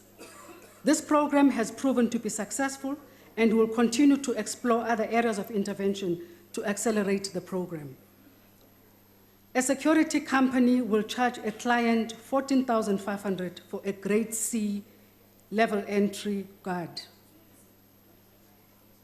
And the client company will pay 4,000, and they will pay the guard 4,377 per month as their basic salary. Government employed security guards compare the same as if the product or the employee is procured from the private sector. So it becomes more expensive for government and the client company.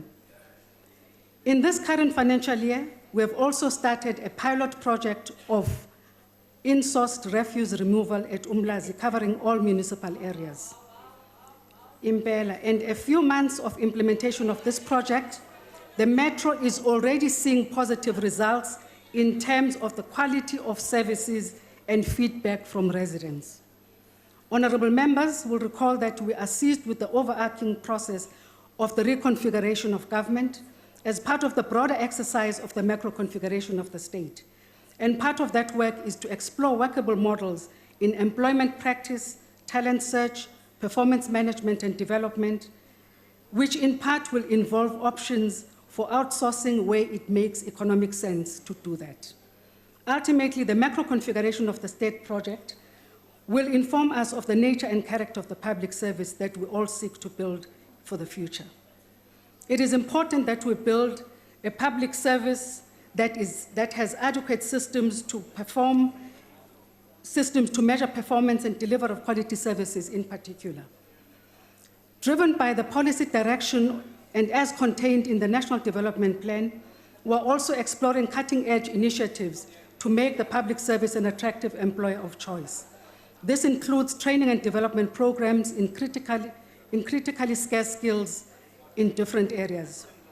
We cannot achieve this without providing an attractive package to these young people, which will not only guarantee their career growth path and development, but also a sustainable future in the job market. In welcoming the debate on insourcing of government services, the challenge for all of us is to try and use our system to find solutions for the social and economic challenges of our country. It is also our belief that insourcing of non-essential services will result in the following: improved service delivery, decent jobs and job security for all workers, reduced budget expenditure in the public purse. As members of parliament, we must also assist government efforts towards the achievement of decent jobs, increase in real employment, which will also boost our economy. There is no time for grandstanding. Our country needs all the energies we can deploy to end the scourge of unemployment, poverty, and inequality. Let us work towards the implementation of the ANC's election manifesto. Comrade Mavelile was writing her own chapter in South African history books. Losing her so young is even more devastating because her story has now been cut short. She had so much to offer, touched so many lives as she journeyed through life. Condolences to her family, colleagues, friends, and her family, the African National Congress. May her soul rest in eternal peace. Hamba kahle Mbokodo. Ra leboga. Mhlomphegi Malema. Thank you very much. I think that the notes of the minister were supposed to be given to Honorable Shelley because she didn't necessarily understand the subject matter. And therefore she's extremely challenged. She asked a question that the EFF said in its manifesto 80,000 jobs must be created, and where will the money come from? But the reality is that there are 123,000 jobs, vacancies now, budgeted for. That's where the money is, Ceci. Just check it. You can even do the Google. It's simple. So there can be more than 80,000 jobs created now with the budget which exists now. So, you know, that's why we will quickly miss people like Bavelile, because the young, when they stand here, they should, you know, represent ideas and not some backwardness which is unfounded. I think the DA should have asked our mayor of Johannesburg to come and engage in this debate, because our mayor of Johannesburg, the EFF mayor, Mashaba, understands the insourcing much better. Because during outsourcing, we were spending 571 million.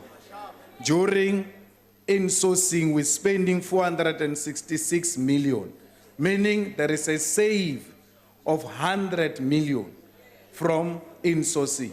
Motion tabled by the EFF, and it's successful.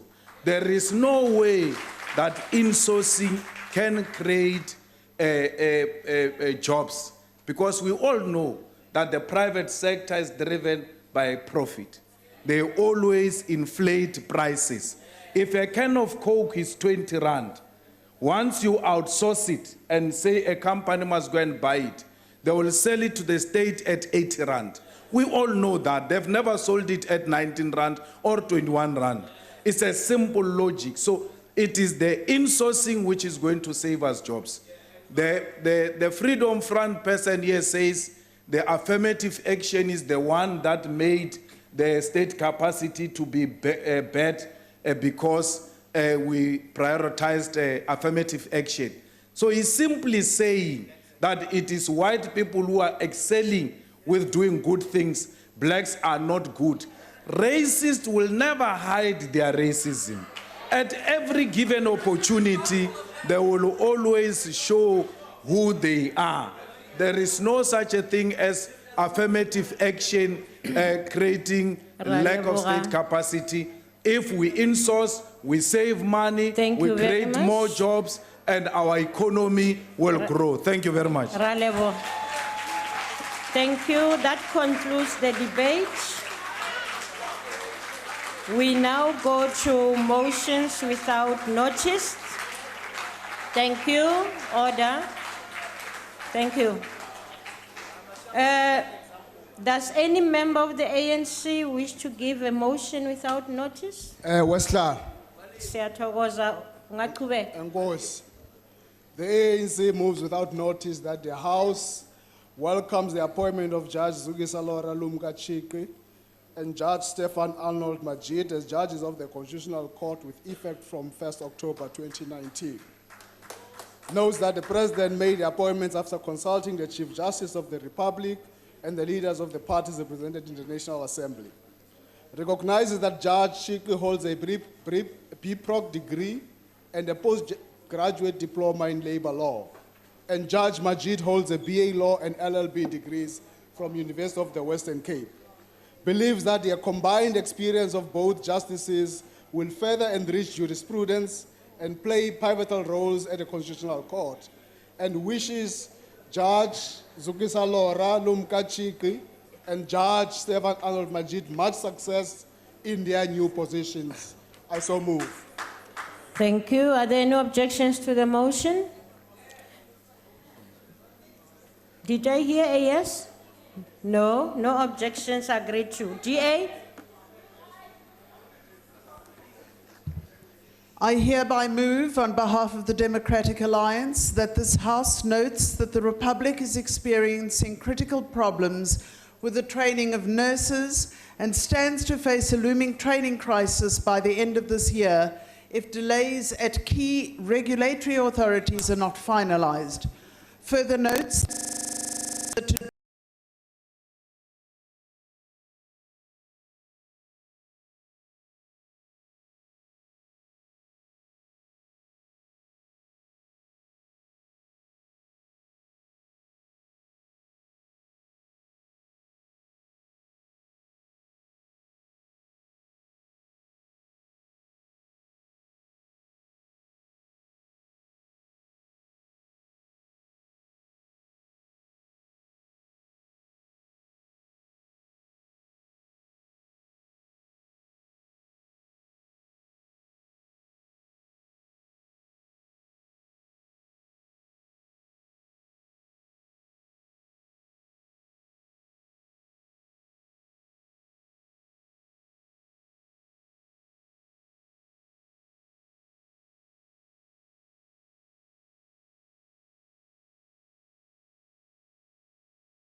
Voorsitter, hiermee stel ek namens die Demokratiese Alliansie voor dat hierdie huis kennis neem dat die digter, skrywer, kunstenaar en aktivis meneer Breitenbach op 16 September sy 80ste verjaarsdag gevier het.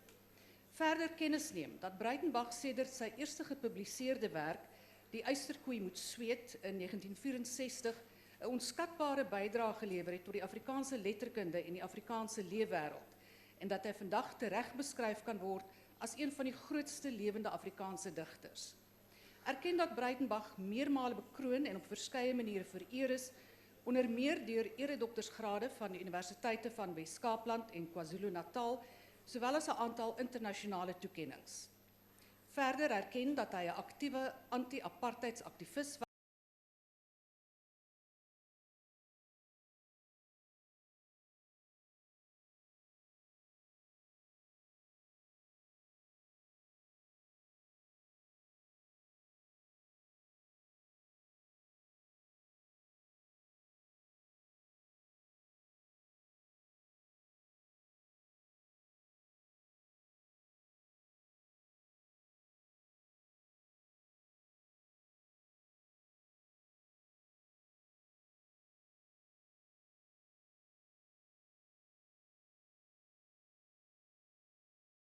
In 1983.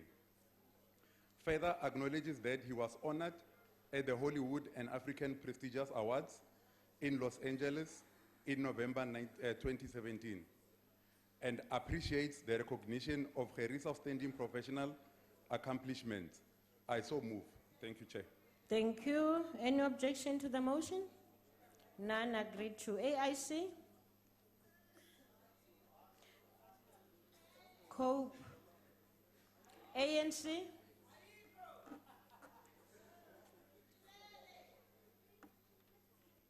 Thank you, House Chair. The African National Congress moves without notice that the House commends the law enforcement agencies for arresting a most wanted housebreaking suspect in Durban Central.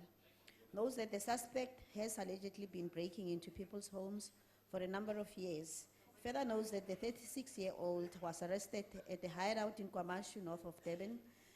Recalls that the suspect was wanted for housebreaking cases that were reported as far back as 2002 from eThekwini to Mandeni and Scottsboro in the South Coast. Understands that he faced at least 15 cases of housebreaking in various courts in KwaZulu-Natal, and congratulates the Durban Central Police officers for the work well done, especially the intelligence whose information led to the arrest of most wanted housebreaker in Durban. I thank you. Move. Is there any objection to the motion? No objection. Agreed to. GA? I hereby move on behalf of the Democratic Alliance that this House notes that Ms. Luzanne Coetzee, a profoundly blind South African Paralympic athlete, broke yet another national record on 30 August 2019 at the World Para-Athletics Grand Prix 2019 held in Paris, France. Further notes that Ms. Coetzee clocked a personal best time of 4 hours, 51 minutes and 65 seconds, improving on the record she set for the South African 1,500 meter T11 classification for totally blind. Acknowledges that Ms. Coetzee is also the world record holder for the 5,000 meter event and the African record holder for the 800 meter event.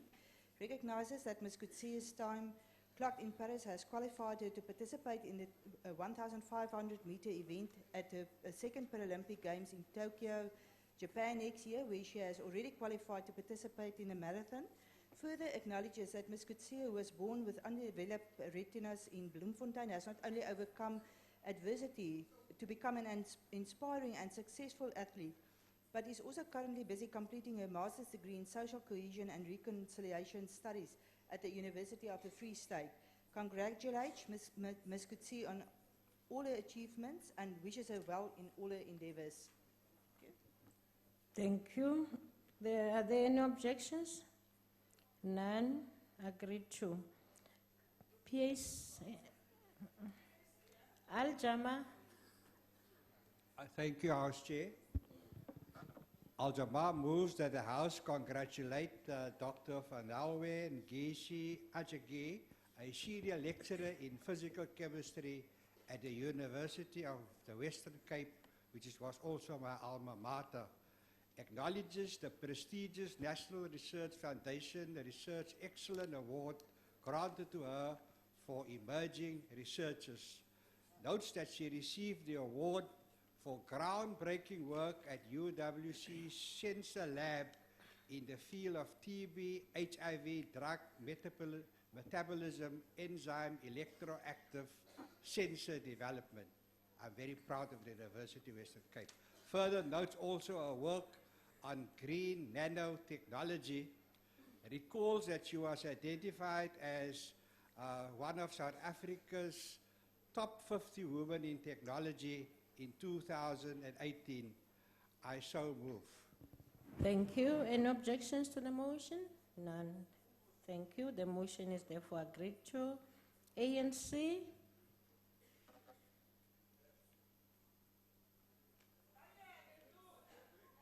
ANC.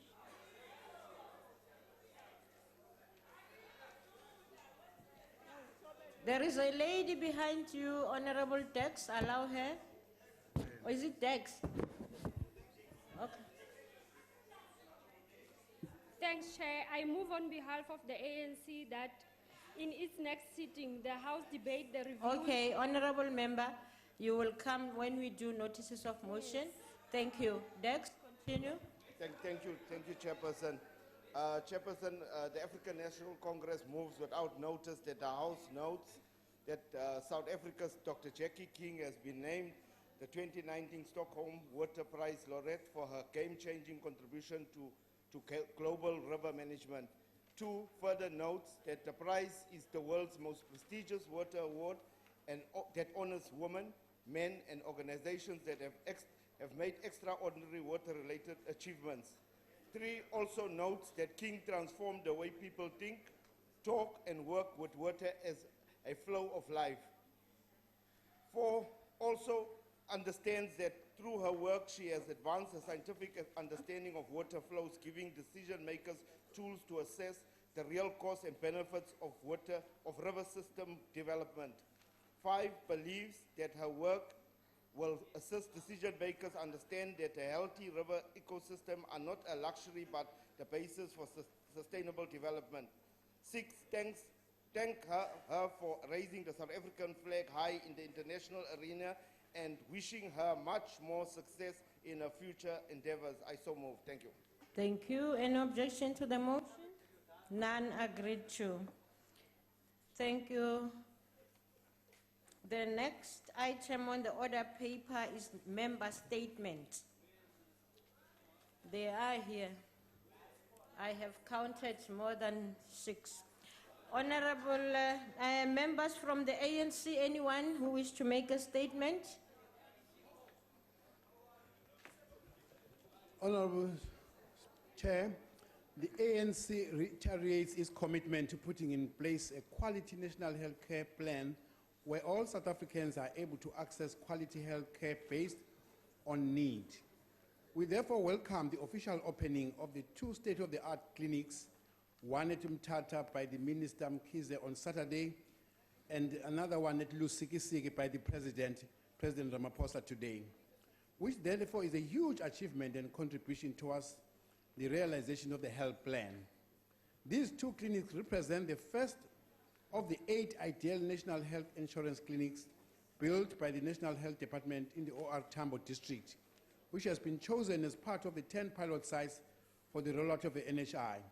The ANC believes that the NHI clinics will ensure that the problems of long queues for patient treatment, especially for the elderly, the shortage of medicines in clinics, as well as the poor infrastructure and health facilities in the province, will be addressed and improved. We are fully aware that the journey towards universal health coverage will not have its challenges, but we remain committed and resolute in our promise to our people that the ANC cares, the ANC lives, and the ANC leads. I thank you. Thank you. The GA. Voorzitter, met die totstandkoming van 'n nuwe Afrikaanse opleidingskollege doen meneer Lesofie dit weer. Elke keer wanneer Afrikaners hul grondwetlike reg, hul taal, opeis, wys hy duidelik dat hy Afrikaans haat en so die noodsaaklike versoeningsprojek in ons land teenstaan.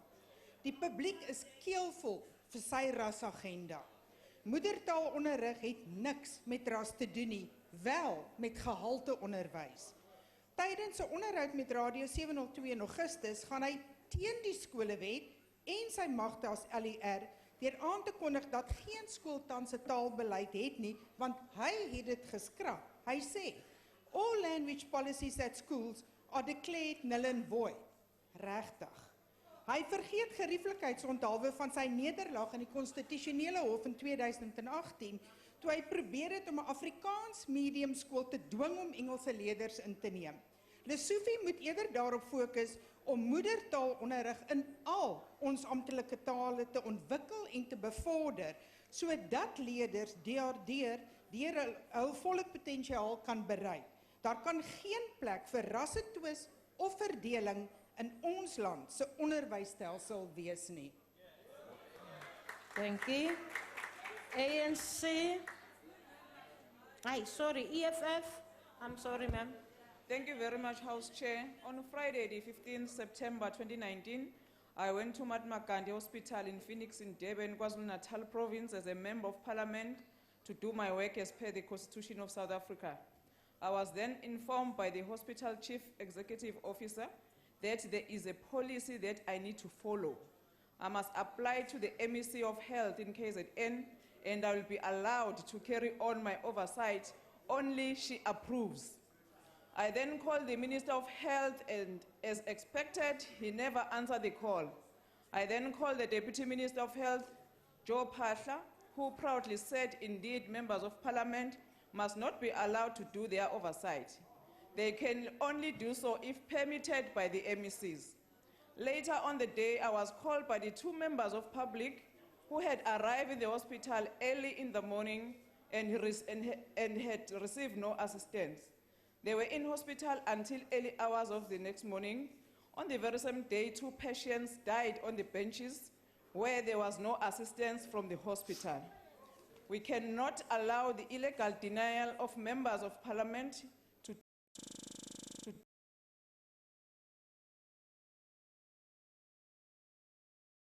Deputy Minister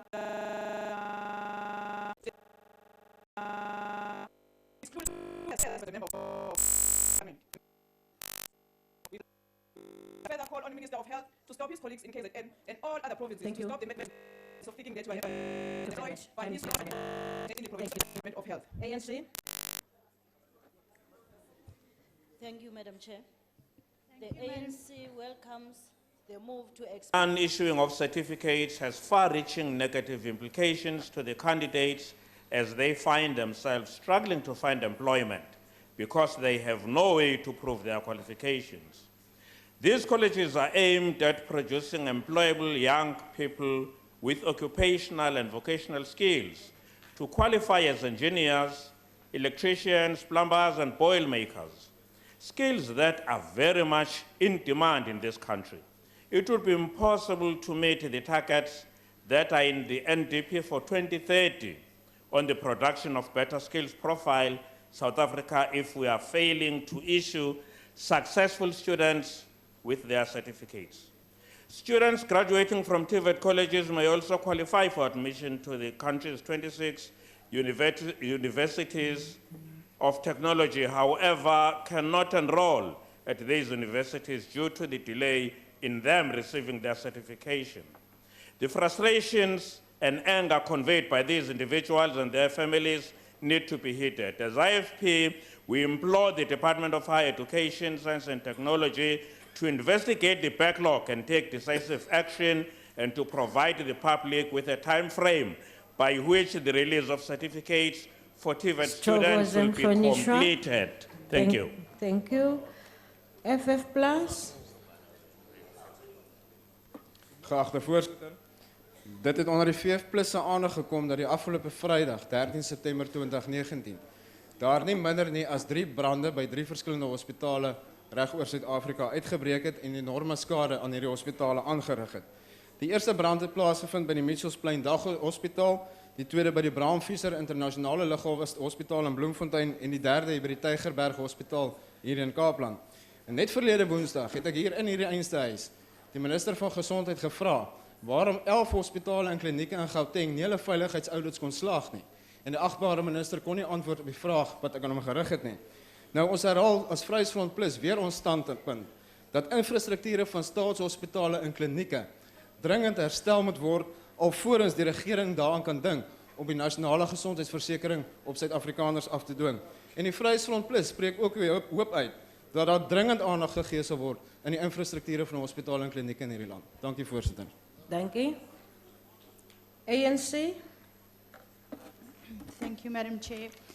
The official opening of a sexual offences court in Sibasa outside Tuyando on Friday the 13th of September 2019 is an indication of the ANC government's serious commitment to address the scourge of gender-based violence in our country. The court will accelerate prosecution rates in this region. In addition, it will assist in alleviating caseloads in magistrate courts in the Vembe region, which is grappling with alarming rates of gender-based violence, with more than 13,000 open cases in that region, which includes rape, domestic violence and deaths. The ANC commends its government for prioritizing gender-based violence as well as for availing resources to this effect. The opening of this court brings to 94 the number of sexual offences courts across the country. We also await another 10 sexual offences courts, which are expected to be opened across the country before the end of 2019. I thank you. Thank you. The GA. Honourable Chairperson, billions of rands in the compensation fund cannot be traced. That has been revealed by the Compensation Fund 2018-19 annual report, which was issued today. The Auditor General has once again issued a disclaimer on the fund's financial statements. That is because of a lack of sufficient evidence to provide a basis for the audit opinion. The Compensation Fund has become a veritable basket case. The situation is so bad that the Auditor General has stated that were it not for his obligation to audit public entities, he would have withdrawn from looking at the fund altogether. The AG was unable to determine whether any adjustments were necessary for revenue of 9.3 billion rand and receivables of 2.3 billion rand for non-exchangeable transactions, or debt impairment of 14.5 billion rand. The AG further found that management did not implement adequate internal controls to maintain records of benefits claimed. As such, he was unable to determine the accuracy of benefits paid to the tune of 5.4 billion rand. The AG's report is an utter indictment of the Compensation Fund. It makes a mockery of the Minister of Employment and Labour's desire to use the resources of the fund for the purposes of job creation. The DA will hold the Compensation Fund to account on Friday when it appears before our committee. I thank you. ACDP.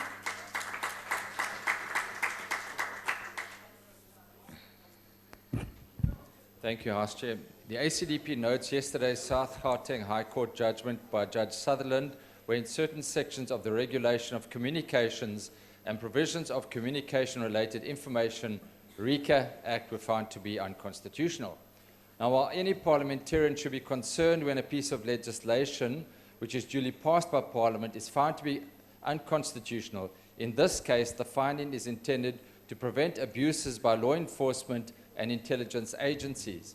And the judgment follows media group Ama Bungani challenging the constitutionality of certain sections of the Act after it emerged that a journalist, Sam Soul's communications were intercepted while he was reporting on the corruption investigation against former President Zuma.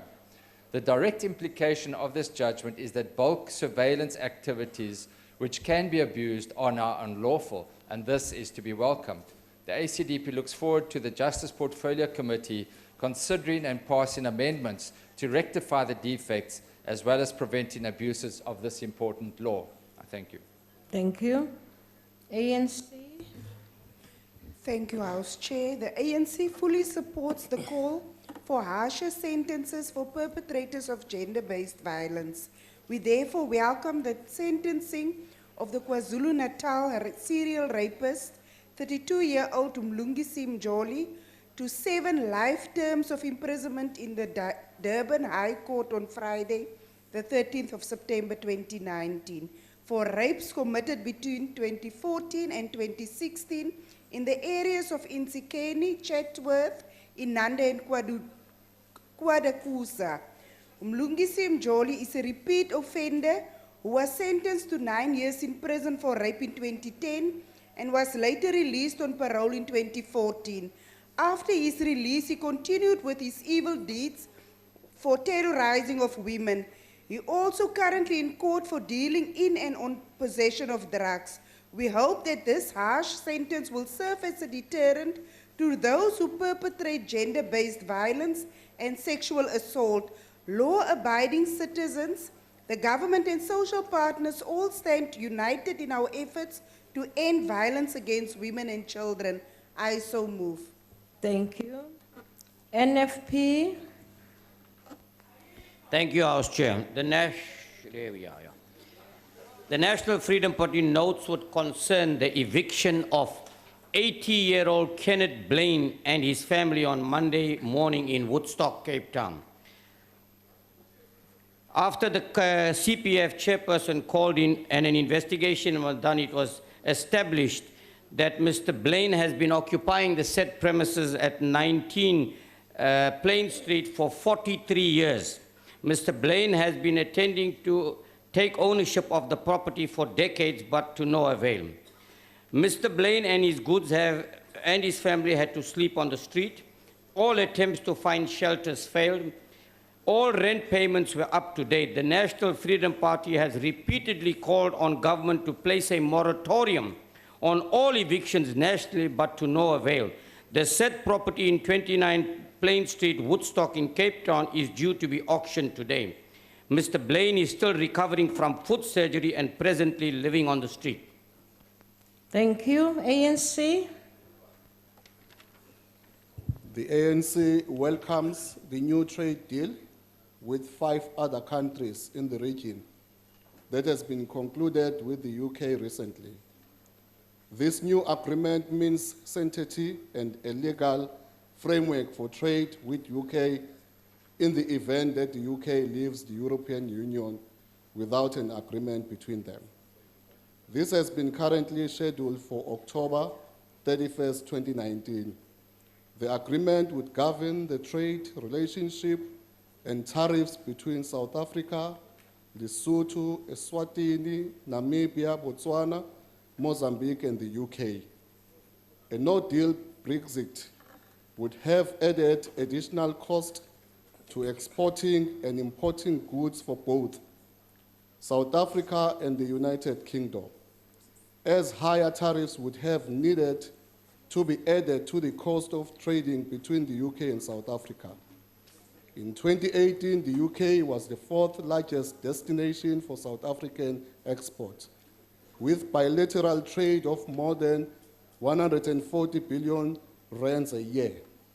The ANC believes that the new agreement, known as the SACUM UK Economic Partnership Agreement, replicates the terms of the agreement in the existing Economic Partnership Agreement with the AU, including relating to tariffs, quotas, rules, origin, health and safety regulations. Thank you. Thank you. GA? The ANC-led city of Ekurhuleni has failed to provide the residents of Lindelani informal settlement with electricity. This brings into question the pro-perk policy credentials that they purport to possess. Rather, they seem to be comfortable maintaining the status quo, which dictates that those who live on the margins of society shall remain there. Therefore, I ask the House to take note of the following. There have been few to no basic services in Lindelani informal settlement since the residents of Apex were moved there in 1999, 20 years ago. Despite ANC promising electrification last year, this has not materialized. This has several implications for people's health their finances and their safety. Most concerning is the safety of women. No electricity means no streetlights, and women in the community are being attacked in the dark. Considering the recent spate of gender-based violence and femicide, it is imperative that the security-related challenge to a lack of electrification is addressed immediately. The residents of Lindolani cannot be subjected to this undignified means of living anymore. The city of Ekurhuleni needs to act now. The Democratic Alliance will not rest until our communities receive the services they deserve. Thank you. EFF. Thank you. We are disgusted to learn that Sikoli Sile Mehlomakulu, the Alfred Nzo ANC regional chairperson and district mayor, has been physically abusing his mother to such an extent that she had to get a protection order against the mayor following repeated cases of domestic abuse. What pains us even more is that the elderly woman is almost 90 years old. She should be enjoying these days with her grandchildren, but instead she lives in fear of his son. The country is bleeding from gruesome cases of gender-based violence and criminality which have claimed many lives of innocent women and children. And as leaders, we are expected to be actively against the spread of violence and lawlessness. The mayor is a leader of society and should lead by example, and should be a personification of moral and ethical behavior. By keeping such a person in a position of authority, the ANC is condoning that kind of behavior. We call on the Minister of Cooperative Governance and Traditional Affairs to intervene in that municipality, to ensure that the mayor is a fit and proper person to hold that job. We further call on the Minister of Police to ensure that Sikolile is arrested for abusing his mother. I thank you. Thank you. ANC. Thank you, Chairperson. Even though apartheid might have ended some decades ago, racism still continues to rear its ugly head in our country. The case in point is that of a ShopRite regional manager in Johannesburg Southgate Mall who used the K word as he was speaking to her subordinate, which shows that we have a long way to go in terms of nation building and social cohesion. The affected employees later opened a criminal injury case on the Mondio police station, and 2 neighboring branches were closed earlier last week because of this incident. Even though the ShopRite group appeared to strongly condemn racism in the workplace, as the African National Congress will continue to await the outcome of the disciplinary process, which is currently underway.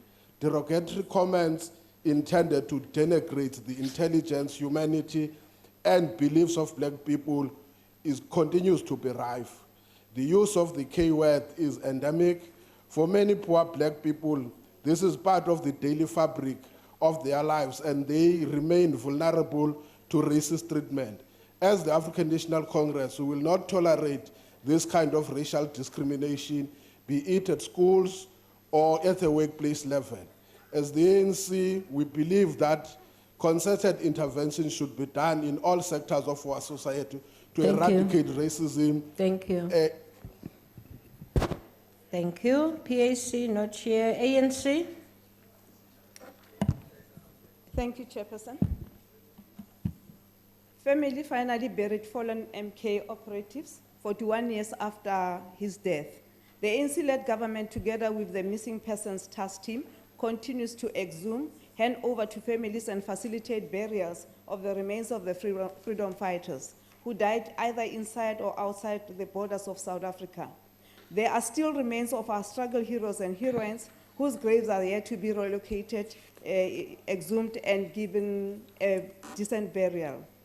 A former Umkhonto weSizwe operative, Becky Cyprian Hlatswayo, was finally buried on Saturday, the 14th September 2019 at the Thomas Nkobi Memorial Park in Boksburg.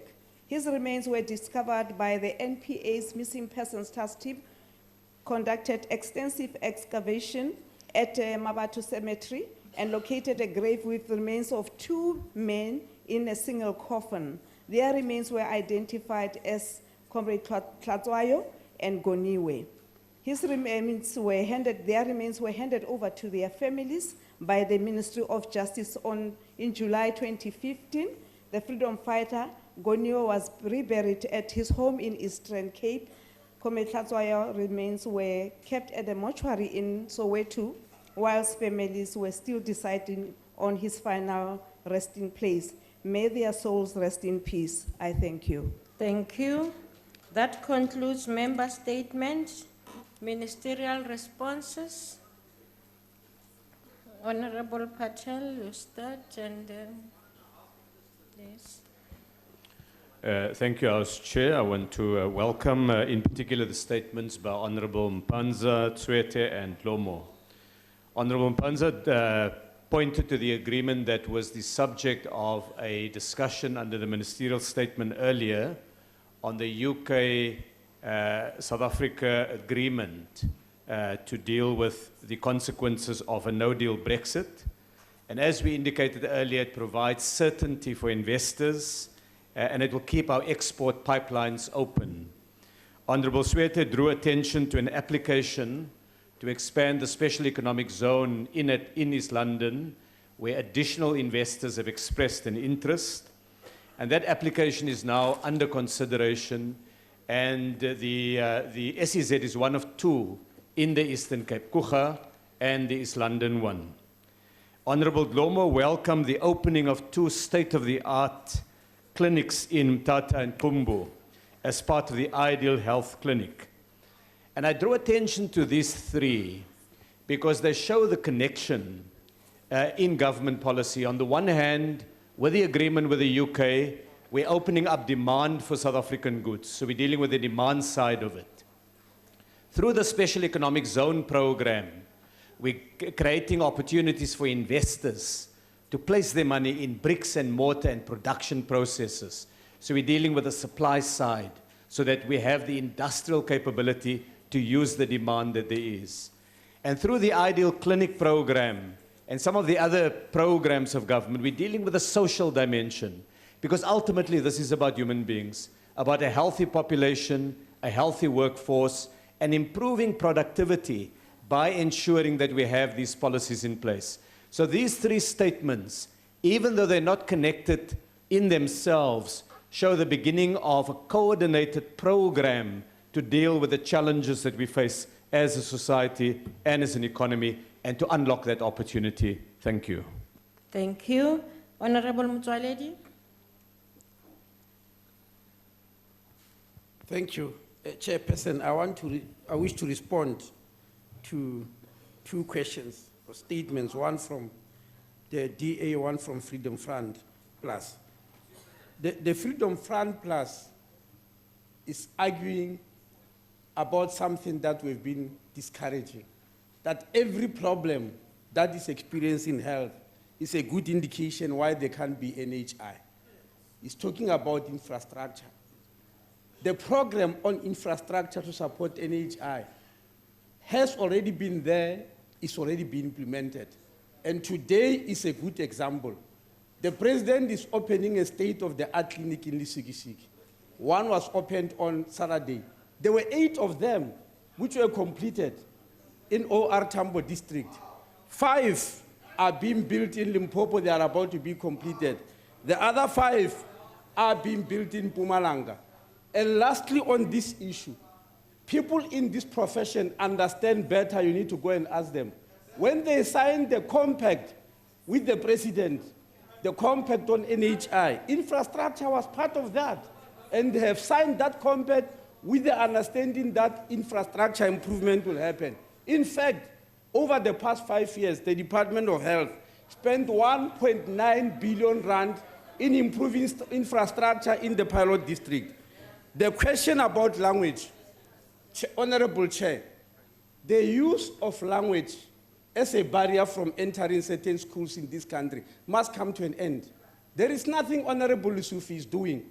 This thing has been happening over a long period of time. Some of us were MECs for education. I remember when I was in Limpopo, when I asked that in the former Model C schools, they must introduce African languages just as a language, Sivenda, Sitonga, and Sepedi. There was an uprising, I had to fire Thank a you. principal. I had to fire a principal for that. Thank you. Mepando?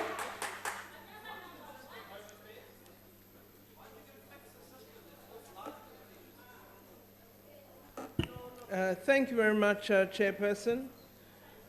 Chairperson, indeed it is true that there's been a backlog of certificates, as the Honourable Member of the IFP has indicated.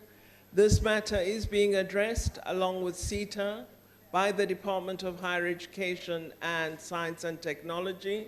There has been progress, and I think there'll be faster progress as an improved system of recording subjects comes into play. It is the manner in which one completes modules within the TVET system that tends to cause a system breakdown in compiling the totality of what would be an outcome certificate. But the Minister is fully alert to the problem and is addressing it. I wish to assure the Honourable Member of that.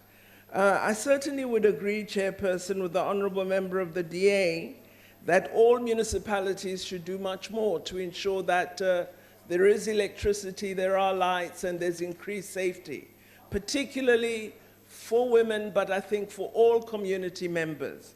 This is an area that must be addressed, and we should ensure that wherever it is possible, we provide all services that the people need. I am aware that Ekurhuleni is intensifying efforts to provide greater basic services. I would accept that there is a failure in the area of Lindelani and the matter mentioned, but there are many areas in which much progress has been recorded in the Ekurhuleni municipality, and we hope that they will do more, as the Honourable Member has indicated, to address the particular problems in Lindelani. Finally, I think certainly our Chief Whip will look into this matter that's been raised about an ANC member, and we hope, should it be proven that it is untrue, that a due statement clarifying that untruth will be made. Should it prove to be true, I'm sure the ANC will take action. Thank you very much. Thank you. Honourable Jeffrey? Thanks. I wanted to respond, I think it's to about 5 questions or 5 statements. The first, just from the Honourable Swart on the yesterday's judgment on the Interception of Communications Bill, which Honourable Swart is well aware of, as you were involved in working on the bill, and I think it was passed unanimously by this House. But the bill, we have been in a process of revising the bill. Obviously, the judgment gives greater impetus, but obviously it also will have to be confirmed by the Constitutional Court. So that is very much work in progress. It's a moving target as technology develops, and so what we may have been happy with in 2002 when the bill was passed, things may be different now. Then just on the issue from Honourable Nivot Rushan on the sexual offences courts, yes, indeed, there's been a steady rollout of sexual offences courts since the 2013-14 financial year, with between 19 and 10 new courts being established each year, 15 in the last financial year, 17 the one before then.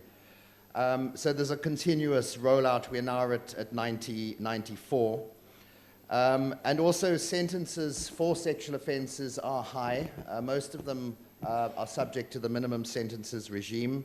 The conviction rate has also been steadily increasing from 48% in 2000 to over 70% for the last 4 years.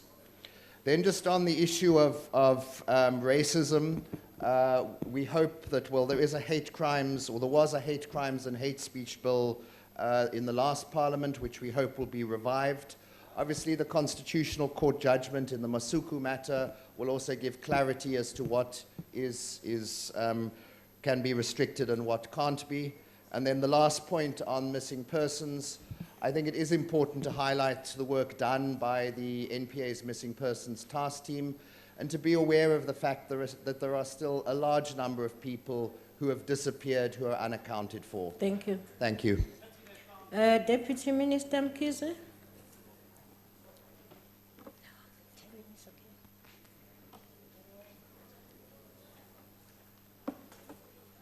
Chairperson, thank you very much. I'm going to respond to a question by the honorable member of the ANC on sexual offences courts.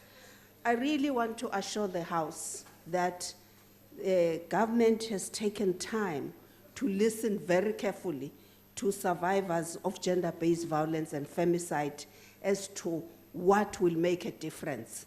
And since the summit that was held by the President, there's been a decisive response in terms of expanding the sexual offences courts, which are seen by survivors as critical in ensuring that the justice is not delayed and the courts are more efficient in understanding this issue of gender-based violence and femicide. Also related to that, the women have been very clear and vocal in terms of saying that in this country, this crime of GBV and femicide should be reclassified in such a way that it's under the schedule of serious crimes, so that they don't see people getting bail easily, walking out, going back to communities to re-traumatize them, but also the question of applying for paroles. All those things have been really causing more harm to survivors. And so it's one area also which I think honorable members, the government has been decisive and responsive to. And of course, harsher sentences. We're seeing more and more a response whereby in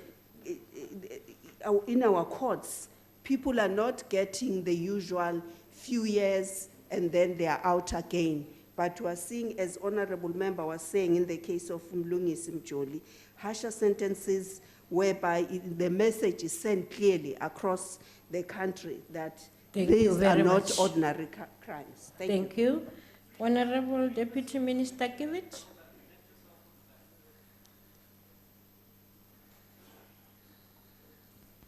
Thank you very much, Honorable Chairperson. Honorable Chairperson, let me start with the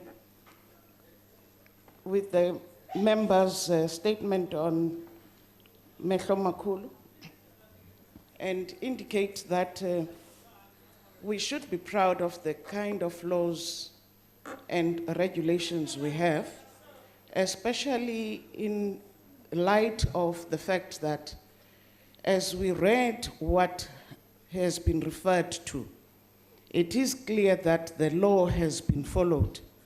And taking further that the point that the office of the ANC in the province was clear. It was clear in the report that it did call on Mr. Mehlomakulu, but we also need to understand that all of us have got rights.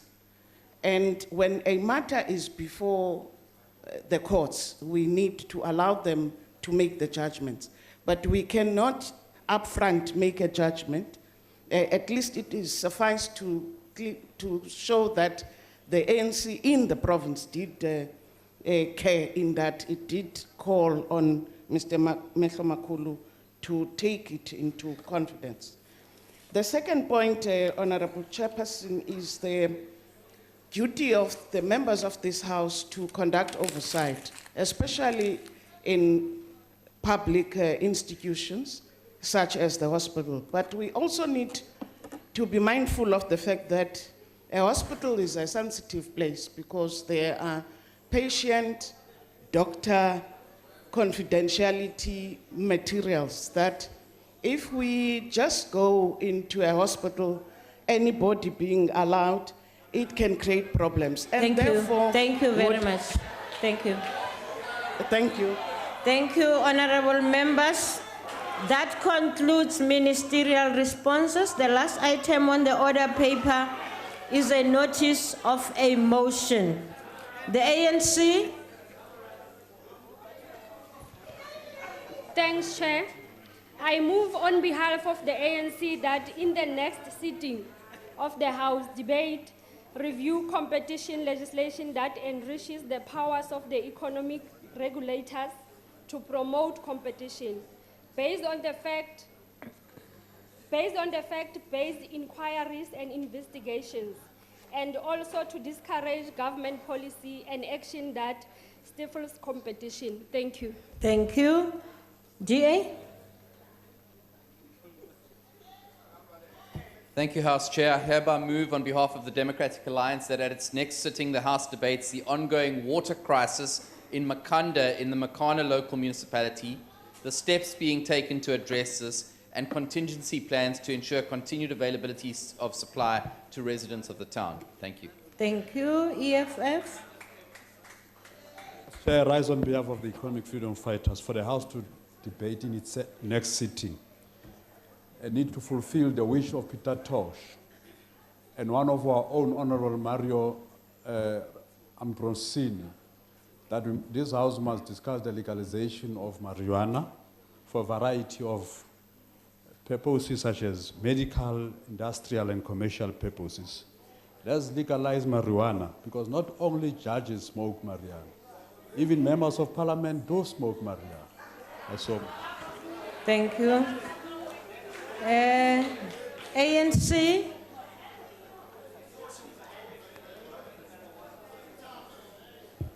Madam Chairperson, thank you. In view of the current and escalating state of unemployment, I rise on behalf of the African National Congress to move that in its next sitting, this House debates the motion, open quote, developing vocational skills, which has got the greatest potentiality for promoting employability. I close the quote. Thank you. Thank you. IFP? Honorable Chair, on behalf of Inkatha Freedom Party, I move that the next sitting of the House debates the issue of the backlog with regards to the issuing of certificates by the Department of Higher Education, Science and Technology to successful TVET college students. Thank you. Thank you. IFF Plus? Honourable Chair, I hereby give notice that on the next sitting day of the House, I shall move in behalf of the Freedom Front Plus that the House debates the possible interventions by the relevant local authorities and the Department of Water and Sanitation to alleviate the impacts of the drought conditions currently being experienced in the Eastern Cape and the Nelson Mandela area and the resultant extremely low levels of the main dams supplying water to Port Elizabeth and surrounds, as well as the agricultural sector. Thank you. Thank you. ANC? Thank you, Chairperson. I move on behalf of the ANC that in its next sitting, the House debates the crucial role of the informal sector in poverty alleviation. I thank you. Thank you. ACDP? Thank you, House Chair. I will move at the next sitting of the House on behalf of the ACDP that the House debates the implications of a possible sovereign ratings downgrade by ratings agency Moody's and the steps required to avoid such a downgrade. Thank you. UGM? Not here. AGM?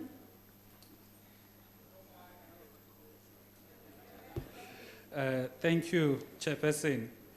I'm very glad the House is quiet because this is the most important motion this year. I move on behalf of the ATM that in the next sitting, the House debates on the ring fencing of the microeconomy for the exclusive use of South Africans. I so move. Thank you. ATM? ADA? Chairperson, I hereby move on behalf of the Democratic Alliance that at its next sitting, in the interest of national safety, this House debates the type, size, capacity, and capabilities required of the South African National Defence Force in order to give fruition to Section 202 of the Constitution and to come up with sustainable alternative in compliance with Section 202. I so move. Thank you. EFF. Thank you, Chairperson. I rise on behalf of the economic freedom fighters that the House in its next sitting debate the Guyana water crisis, which continues without any solution from the government. The water project in Guyana has become a cesspool of corruption due to the total disregard of the needs of the residents. I so move. Thank you. ANC. ANC. Oh. Your mic is not on. Yes. Thank you. Thank you, House Chair. I move on behalf of the ANC that in its next sitting, the House debates transforming and diversifying of the financial sector to ensure that it serves the economy and the people. Thank you. Thank you. Good. NFP. Thank you, House Chair. The National Freedom Party moves that at its next sitting, this House deliberates and resolves to place a moratorium on all state-occupied rental homes unless alternative occupation is provided. I so move. Thank you. ANC. Thank you, Chair. I move on behalf of the mighty African National Congress that in the next sitting, the House debates infrastructure investment as a key instrument for development and growth. I thank you. Thank you. AIC not here. COPE not here. ANC. ANC. Thank you, House Chair. I move on behalf of the ANC that in its next sitting, the House debates building a culture that protects and promotes human rights, respect and dignity of all citizens. Thank you, Chair. Thank you. DA.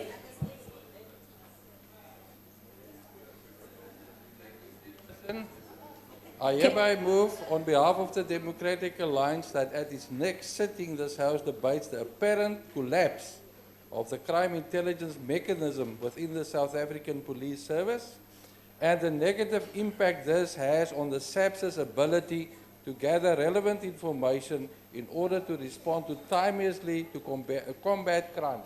Thank you. Thank you. PAC not here. Al-Jama.